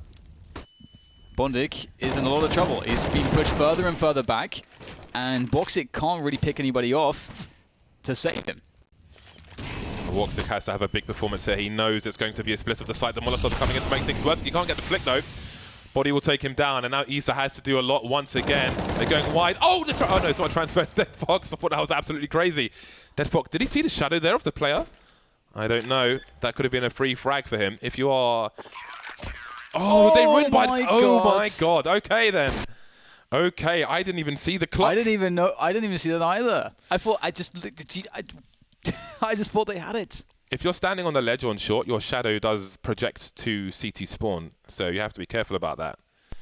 Cool, blimey, son. This one is going down to the wide. That's just the first round of overtime. And it will be Hellraisers to win it. G2 don't get the plant bonus. The second AWP will be out this time. Issa and Woxic. Issa with the AWP as well. Ooh, having a look through the mid doors. They're getting cheeky now, but the angle is still being held. But Kenny won't go for another peek. So fast, Bondik finds himself a 1v1. That's really good work off of the utility that Angel was providing behind him. And using the smoke to isolate that T. Now they can run away. But they're down a man still. Smith's pressuring middle. We saw Shox doing this before, pulling rotation. And look at this, Smith's teammates. They're all just pushing up A long, just having a merry old stroll towards the A-bomb site. Smith will die, yes, but, well, there's a free access to that A-bomb site. Small gap there, of course, but not too much that Angel can do about it. They are so sorely out of position. The quick boost could opt to help them, and indeed it will. That's the bomb down on the site. A chance here now for Hellraisers. G2 already rotating to the long position, expecting that the bomb plant was free, but apparently not. A fantastic boost, and that will slow them down. No more grenades to cross either, but Kenyes will see that no one's picking in CT spawn. What do G2 make of this? Kenny running back towards that long position now, but Bondik and Angel are coming in from short. Bondik has a smoke grenade. If they can take out Shox on the site itself, then they can go for the smoke defuse. Not guaranteed by any means, however. And G2 have realized that it's probably going to be a short play. That's going to be the focus. A 1 versus 1 becomes a 3 versus 1, and now it's Kenny S versus Free. They have the flashbang. Doesn't hit the target though. Kenny S doesn't have time to go for a second peek on the second player, and that's 2 from 2 for Hellraisers. The crazy thing is that if Kenny hits that second shot, even if he dies on the next engagement, he probably saves enough time to win the round still. 4K from Bondik in that round as well. He gets the boost from number 6. Well done for him. This is a really good boost. Hope we see more of this in future. Always awesome when it comes out. And it most certainly helped Hellraisers. Took G2 completely off guard. Let's see if they have any... they have no issues with the weaponry on their team. Good grenades as well for G2, and that bomb plant certainly helped.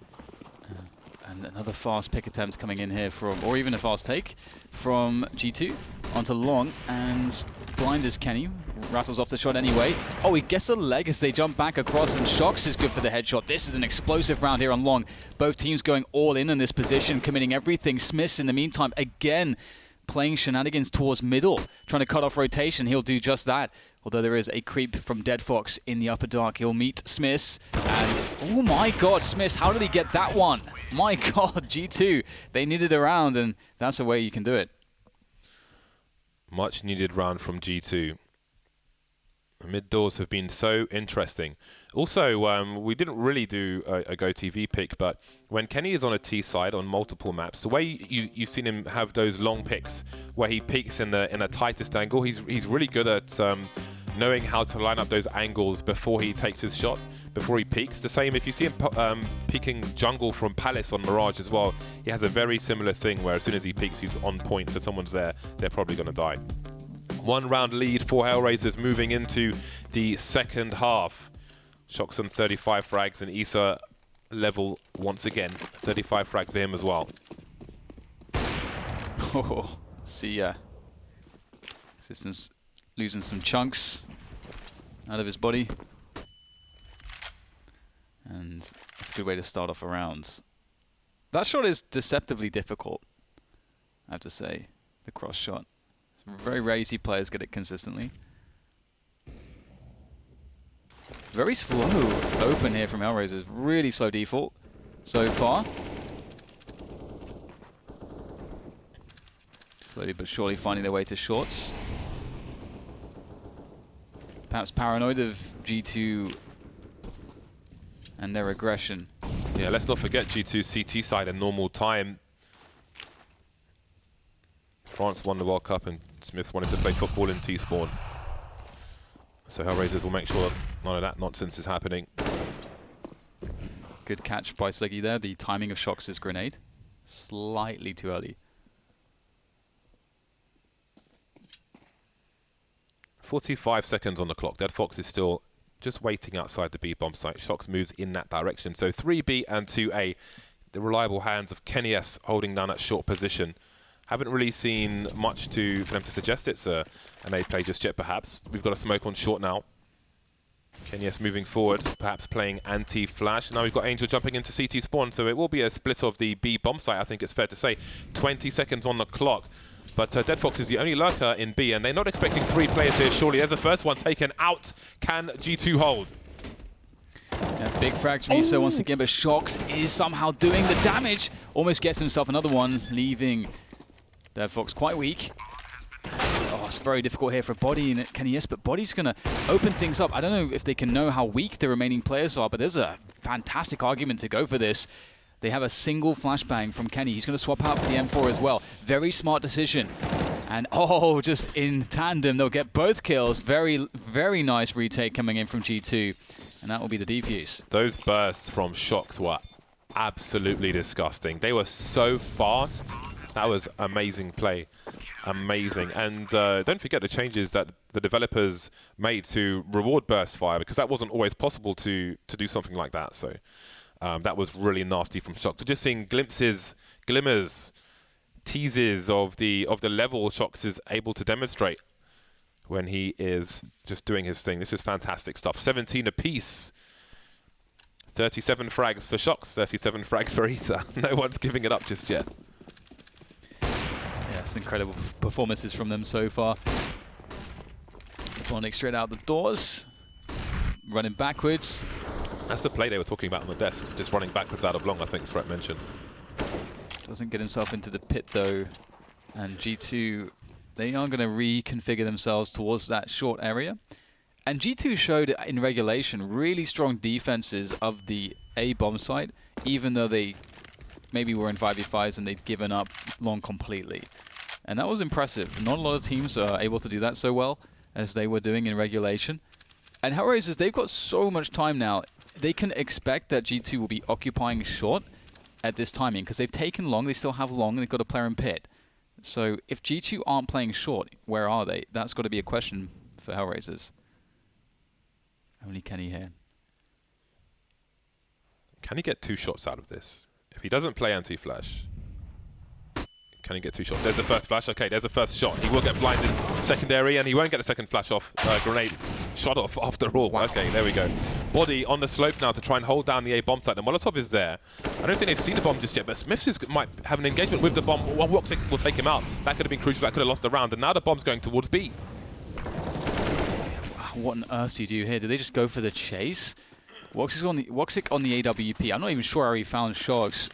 That was pretty ridiculous. Shox thought he was safe, but you can't play the shenanigans more than once. Woxic with the peek out of the window. And for G2 now, they've got to be very careful. That's a warning shot across the bow. And, I mean, surely you got to be afraid now. Woxic just could be anywhere with that AWP. How do you bust open this bomb site? Looks like they're going to be going for it regardless. Oh, some decent damage, but not the finish there from Body. Maybe if he could have gotten that frag somehow, there would be a chance. But obviously now at this point, Existence has to back away. I don't know if there's an AWP for him to find somewhere, but that would be nice. If you have a HE grenade, you can run at the doors of B and bounce the HE off the back wall. So if anybody's standing where Woxic was, it does pretty good damage to them. But the situation was less than ideal for G2. You can see how tight things are. Woxic's first shot from the window started strafing just before he took his shot against a very dangerous G2 side. Can be concerning to give them opportunity, but he continues to deliver. I was seeing that on the radar while all the stuff was going on towards the A sides, and if Smith somehow found a frag there, this round could be very different, but it's Hellraisers who have 18. It's the first to 19 to take it, so they've got match point now, Hellraisers.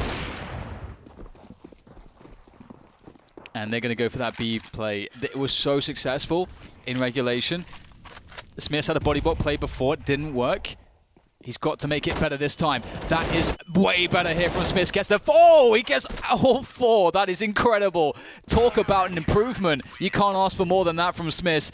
And that is going to deny Hellraisers the match. And it's going to be another overtime. That was fantastic. And it's a very different Smiths you see now than the sheepish one in the first situation. I thought maybe get 2 kills out of this. He gets 4 kills out of it. Absolutely ridiculous. That's one way to shut down a round.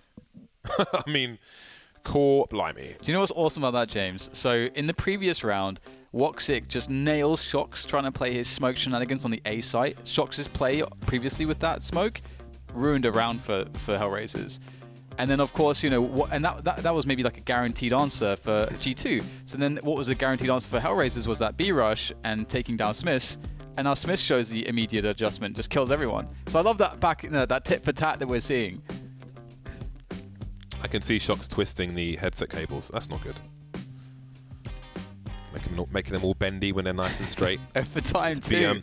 Let's go. Let's go. Overtimes. This is the major of overtime so far. This is amazing. Were you expecting anything else? Whoa, there we go. Well, Smiths won't be having a great performance on this particular round because Woxic says no. Shox 37 frags. Isa 37 frag. Excuse my coughing. Asthma sucks. Kenyas in existence starting to creep now. They have to get something back. But Woxic is waiting for them and he's in an elevated position. Ooh, that's a very quick adjustment as well after looking through the doors. A fantastic start for Hellraisers. Oh, you're going to get your wish, James. Existence picks up the orb. I'm not sure how much play he's going to get out of it in this round.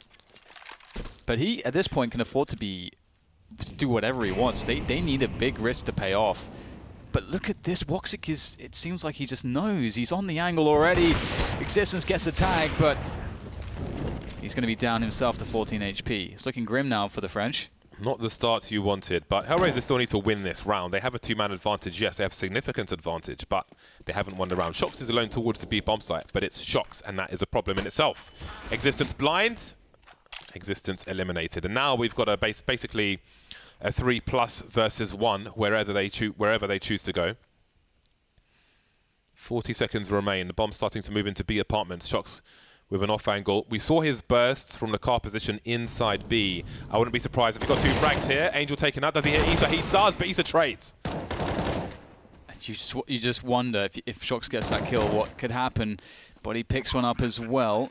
This is the first round of overtime 2. And there is an argument for Body in a 1v3 here to go back and find the AWP that Existence dropped on short and just save it into the next round. It is costly for the CTs to buy, generally speaking, and especially in overtime. If you lose those first 2 rounds of CT, you don't really have the ability to buy up in the third, so not properly at least with an AWP. So the save here is going to go a long way. And escape to victory. Yeah, it's a shame that when we see Existence have the AWP, you can clearly see he's really just grasping at straws. He's trying to do all sorts of desperate stuff to somehow get G2 back in the rounds. And you got to credit Hellraisers too, because Hellraisers covered all of their bases. There was nothing that could go wrong in that last round. They made sure of it. What on earth is that? Woxic is something else. The woes of the CT side. Everybody is subject to them. In that sense, it's fair. Kenyas will continue with the AWP in this round, and Woxic will still have the terror of the mid doors. They're delaying their push and feel so bad for anybody running through those doors past Woxic. Henry's a dab hand at a gap shot as well. So you better make sure your smokes are down. I actually landed a gap shot this week, so good for me. 3 players on the A site for G2, and they start to get aggressive. If somebody does have a look from Hellraisers here, Kenny can fall into the slope if he wants to. Almost 4 players on short for Hellraisers. Shox will hear some of this. He's playing anti-flash for the time being. Having a look, there's a flashbang, but he can't get any kills. And they're starting to sail in. Somehow that they doesn't do quite as much damage as it possibly could with 5 players standing there. Existence listening in. He's close to short, so he can hear if there's a rotation. That's part of his job, which is why he was closer to the wall just a moment ago. And G2 know the options right now of Hellraisers. They go for an immediate B split, or they go for a re-execution onto the A side. Obviously, those are the 2 options that they can play for. G2 needs to know really which is which. Body just saw 2 players moving backwards on short. So not Body, whoever jumped past the middle doors, and Body punished it. I wonder what the read was of the information from G2. Where are they going? What are they trying to do? Now Shox is getting aggressive.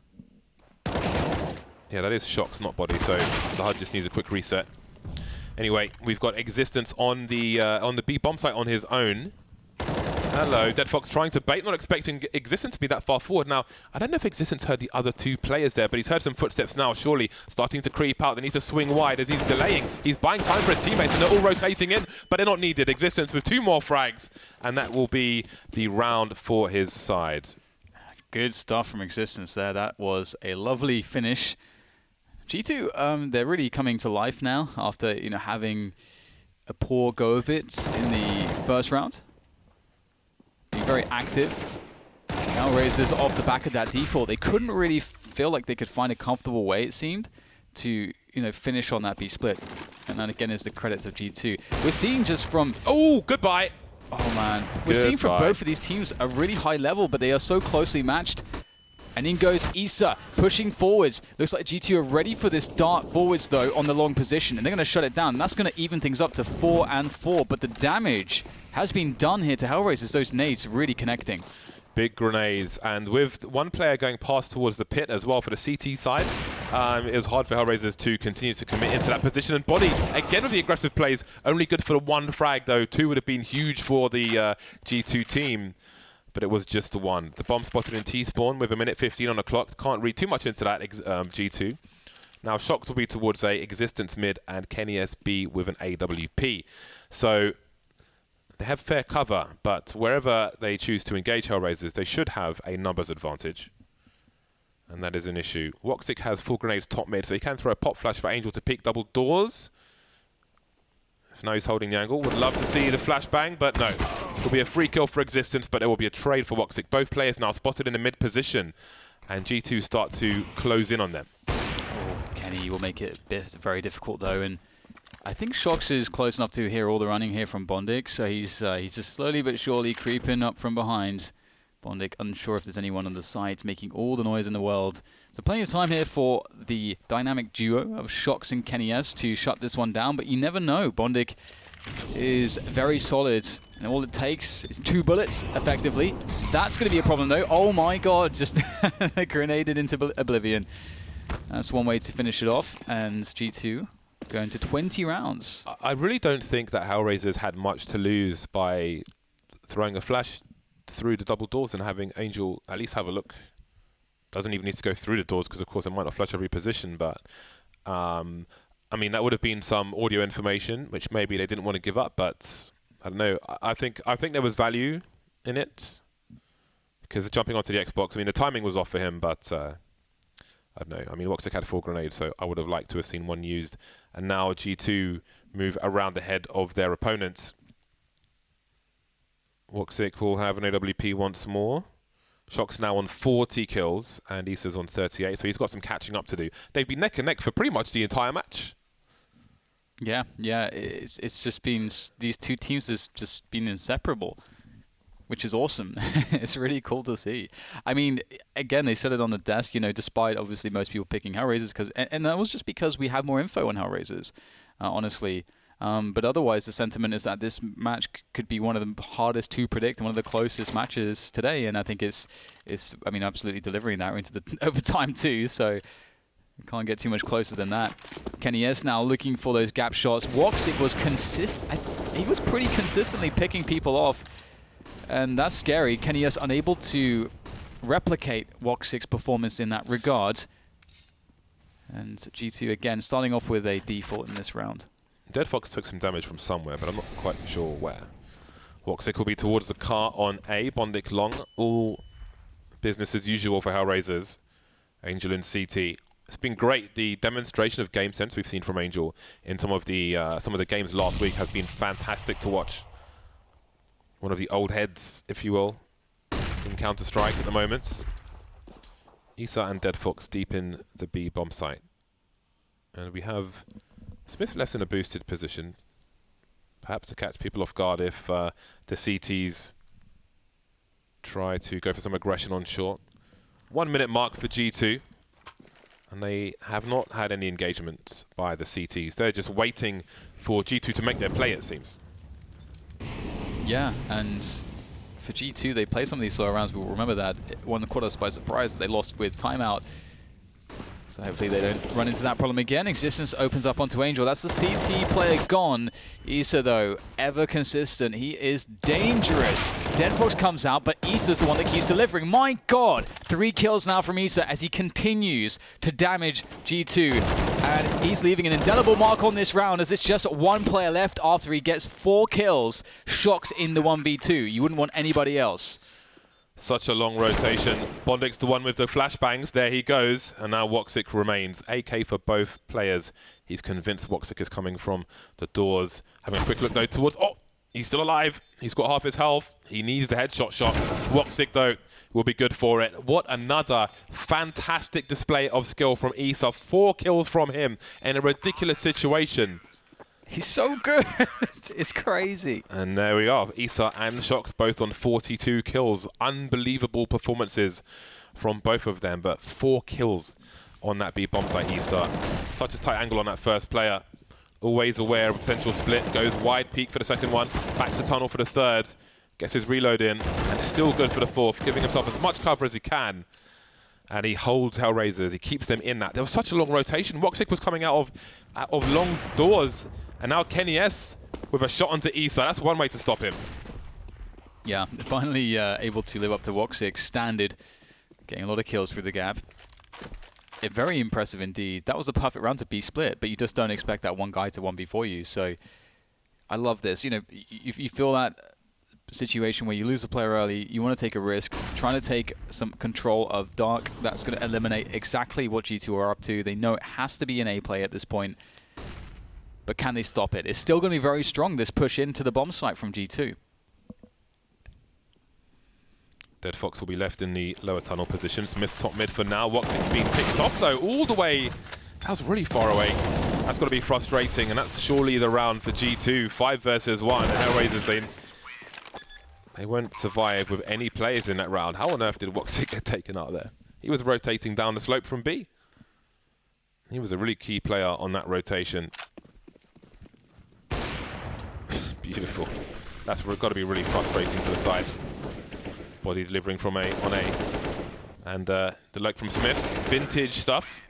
Leaving the T-top mid to cut off the players jumping onto the Xbox. That puts G2 1 round ahead. Can they get to round number 22? Now the spam is here and Deadfox will get taken out. At least one player will make it towards the B bomb site.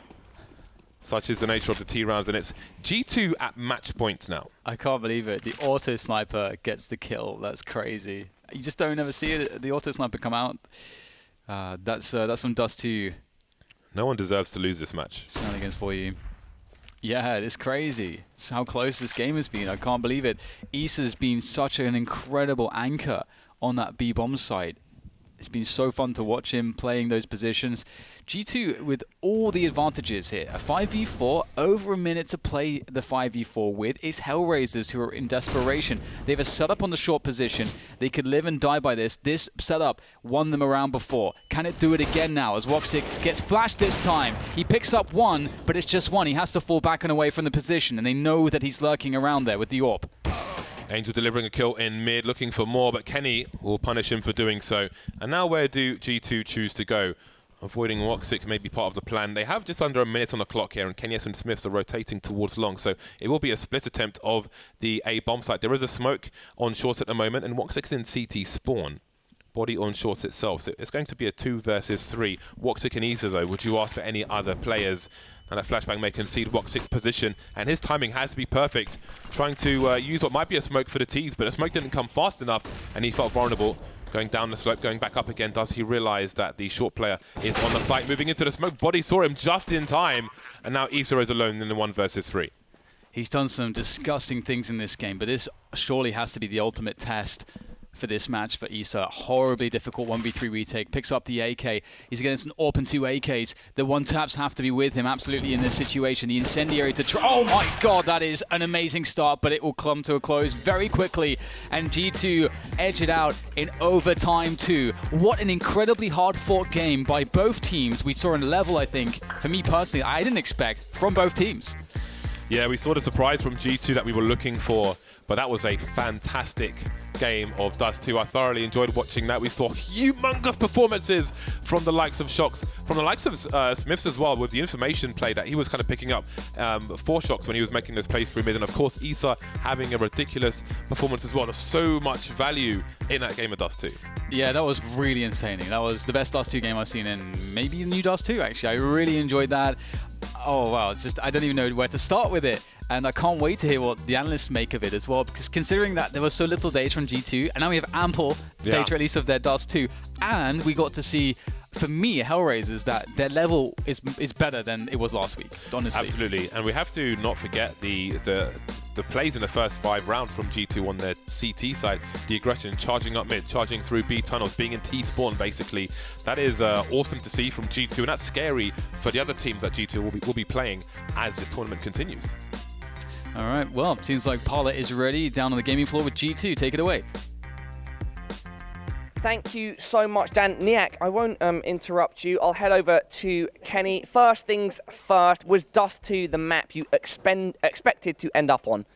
Yeah, basically we are expecting 2 maps, but Dust 2 was the favorite, I would say. Okay, and what did Existence just say? No, nothing. Oh, okay. He said don't tell the other one. All right, and Kenny, overall, how has the time off been for your team? You still have very few maps played together, and so going into this tournament, what was going on?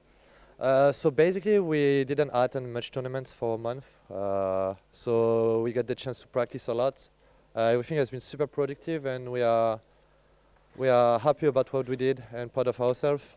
We don't have any pressure for this event. I mean, we're just gonna play like we have to play. And let's try to make it better tomorrow and not that tight, because that was tight. Awesome. Congratulations, Kenny. I'll have a quick chat with Richard as well. Shox, tell me about that matchup for you. It seemed at times it was a battle on the scoreboard between yourself and Issa. Well, I think we both had kind of a good game. So when you are like this, sometimes you just think like who is the one who is gonna more help his team. But definitely he had a really good game, especially on the B side as CT, and it was really hard to handle him, but I'm really happy that we managed to turn around the game by another way. Would you say you were feeling particularly on fire, or was your team allowing you these opportunities to get those frags? I think overall, it's a really tough question. I think I did play a decent game, of course, because of all my team and my teammates, because I'm feeling really comfortable playing with them. We have a really good chemistry, and I'm really happy about that. But I know that I'm happy that my first game at the major went pretty good, because I have a lot of pressure of myself after all the things going on with the surgery and stuff. It's really hard, but I still know that I can feel that I can do way better, and I did several mistakes that I'm not proud of, and I will try to make my level higher for the next game. All right, excited to see it. Final question then. Overall, how are things growing under the leadership of X6? Definitely, it feels good. I think we all learned a lot these past 2 years. Me, when I was a leader in game and a captain, so I kind of know what it feels to be in this role. And about him, this experience with LDLC, I think it went really good, because he worked thrice harder, and he definitely have a better vision of CS, I think, that 2 years ago. And I'm really happy and proud to play with him today. We both grow as person, and we are more mature than in the past. So it's really easier to communicate together and just to play together. So it feels really good.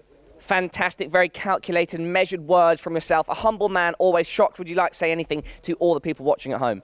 Thank you for supporting. I think this game was definitely a tough one, and sorry, because I think the day is gonna be probably delayed, but I think it was kind of the same last week, so we had to do another time. There we go. Alex, over to you on the desk. Yes, appreciate the apology there, Shoxy. We've got a long one ahead of us, another OT, or more than one, to kick off our day here at the new Legend stage. It's a good way to start off with some excitement on Dust 2. We've had some blowouts on it recently, but this one here was a back and forth affair, and we painted the picture that the stars of each team needed to step up and be counted. Shox and Issa definitely did so, and in tow with their primary AWPers, Kenny S and Voxic also had a good game on the AWP. We had quite a few shots through the door, quite a few gap shots going on there, and towards the end when it came to overtime, lighting up 2 rounds in a row for G2 with the auto sniper and the AWP, that was kind of the nail in the coffin.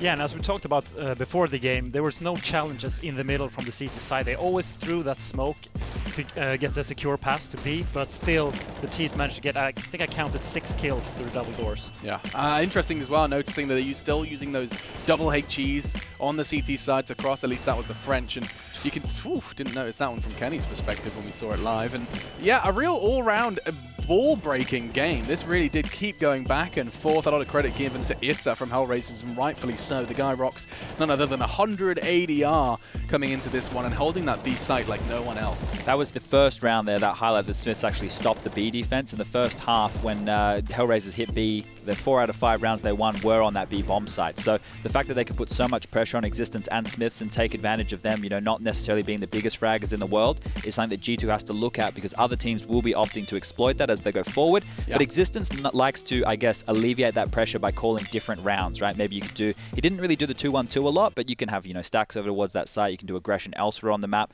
So that's something that has to evolve as they go forward.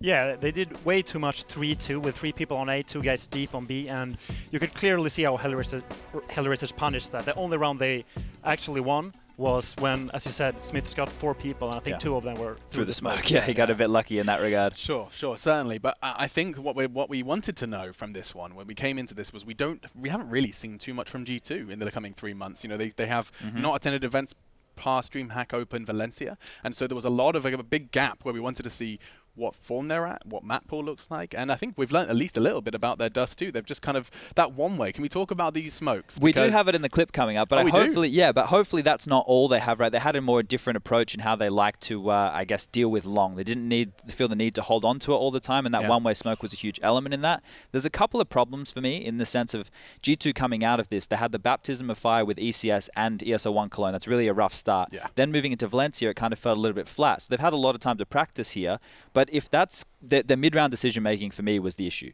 They either made rash decisions and just ran into situations that got mowed down and completely wrecked, or they were too slow to respond. And the same could be said for Hellraisers, but this map hasn't been played a lot competitively, right? It's been in the pool now for, 6 months? Well, before we jump into that clip, which I do want to see, we'll bring up that head-to-head, which is brought to you by The Predator, which is in cinemas September 14th. And we brought Kenny and Woxic head-to-head, a combination of the new and the old. And actually, when you take a look at their stats, you can see that none other than Woxic was actually very instrumental. One stat that's not there. Opening duels, we talked about that, how he's going to be looking for that first blood, and he won 6 of the 8 he took. Both of them in overtime actually had a lot more impact. I felt obviously Kenny S on the second last round in the second overtime with the kill through the doors. That's a lucky shot, right? It's a timing, but it's something that the AWP has to set up. Voxic had quite a few AWP kills moving around in the earlier overtime rounds as well, so they both had a huge impact once we made it to that point, and there was no more pressure on the economy, but it was the riflers of Shox and Issa who were the standout stars for both teams. So the AWPers doing their thing, Bjorn. I mean, was it just as expected from you, or did anything take you by surprise from those I do think a lot of the kills that Voxic got, especially when he played short, he was standing on the angle towards the stairs. Yeah. He got maybe 6 to 8 kills in the entire game. I think that G2 just failed with the flashes there. And it kind of looked like they didn't really had studied how to throw the new flashes, because the skybox is more open now. I actually saw them do the mouse 2 flash. Right. Yeah, just try to improvise it. And it wasn't blind, and just got 2 kills for free. To build on that as well, there's a Molotov that is being thrown a little bit more in the new meta, where you just obviously Molotov the player off we called it the Fifi line, because that's where Fifi used to always sit. So we used to use a Molotov. They're seeing a Molotov come in to deal with that position now. So that's another way instead of using a flashbang. Yeah. And that way you're certain. The problem is, if you come around that corner, they can play behind the Molotov and maybe get a free kill by using the flames. So perhaps they could be more assertive. Yes, and this is the clip. we want to talk about. This is in the early stages, and that's the mid-aggression that James was talking about when they were closing off the game. Now, what you're going to see happen here is a Molotov towards back of the catwalk, and then a smoke is going to land on that. This is a long take from Hellraisers. They've gone all in on this. They'll end up with 4 members there, and Angel is the only one in limbo. That's the Molotov, and on top of this, a smoke's going to come. They're going to hear all the flashes at long, and Existence is going to make a call here. He's going to push up mid. He's going to take advantage of the information that he has at his disposal, and he's going to find himself a one-on-one duel. I actually think he's gone too far. I think he should play to contain here, but he's playing for a lot of information. He's going to get this kill onto Angel, and meanwhile, Smiths has gone very aggressive in upper dark. They have full information now. They know the only place that the T's can be is long. Brutal. Smiths is going to go all the way through T spawn. He's going to come behind, but this is what I want to talk about, this one-way smoke. They don't need to hold long when you can use this one-way. Jumping up on the box, over to C over the top of it, and this is such a hindrance. He's able to stop them from getting into the bomb site, able to make the life of the remaining T's very difficult, and this is a new way that G2 have been able to adapt holding on Dust 2. And now, your opinion on this threat, because we're sitting here, and it's the first round of the first game of the tournament, and it does seem kind of like a benefit and a negative, right? You've won the game, great, you got your win. It was a cool trick, we haven't seen it before. But now what happens? Surely that's either predicted or copied. I mean, that must be a weird feeling as a team, like, hey, okay, here we go. Okay, we won the round, we won the game. Everyone else knows about it. Yeah, it's very easy to counter that. Me and Chad actually talked about this, and you could see Hellraisers doing that. They did a fast long push, and they saw, okay, no one is long. They're probably doing the same setup again. They're probably going to push mid and use the one-way smoke. So what they did is they just left one guy deep in pit. He just controlled long, and then they went for a slow short push. Right. Yeah, and then the guy standing on the Gandalf box is basically boxing from 2 sides, and he can't do anything. Voxy actually punished him with the AWP as well, because he was down the bottom of the stairs, the smoke came up, and he was just looking towards the top of it. As soon as he started firing, he took the shot, took his head clean off, and that was it. Yeah, it's not an insta-win by any stretch of the imagination. It's a great way to use, and now the way it can be used is you can play off of it. You don't even need to go up there. You can throw it, they're worried about that spot, and you peek from somewhere else. So it's something new that's been added, and great to see as the first game of this stage kicks off. You knew it was coming. It's the major. Innovation is around the corner in every single game, and these are the games you have to look forward to. We'll be seeing Team Liquid. A lot of people looking to see a deep run from the North American roster. We'll see what they can do versus Winstrike, somewhat of a curveball over in Boston. That's what got them here. And that's what's coming up after the break. Before we do take that break, though, a reminder of Epics.gg, one of our sponsors here. I did have a magical card telling me all about it, and I do. It's in this pile. We can improvise. I've got you. Do you want to collect, trade, and share your favorite CSGO stars? You can at epics.gg. You can get it on iTunes and Google Play, or head to the website. Right, we're taking a break, and we have Winstrike versus Team Liquid coming up after it. We saw Team Liquid already do quite the swift work over in the Challenger stage, and now the legends step into the ring.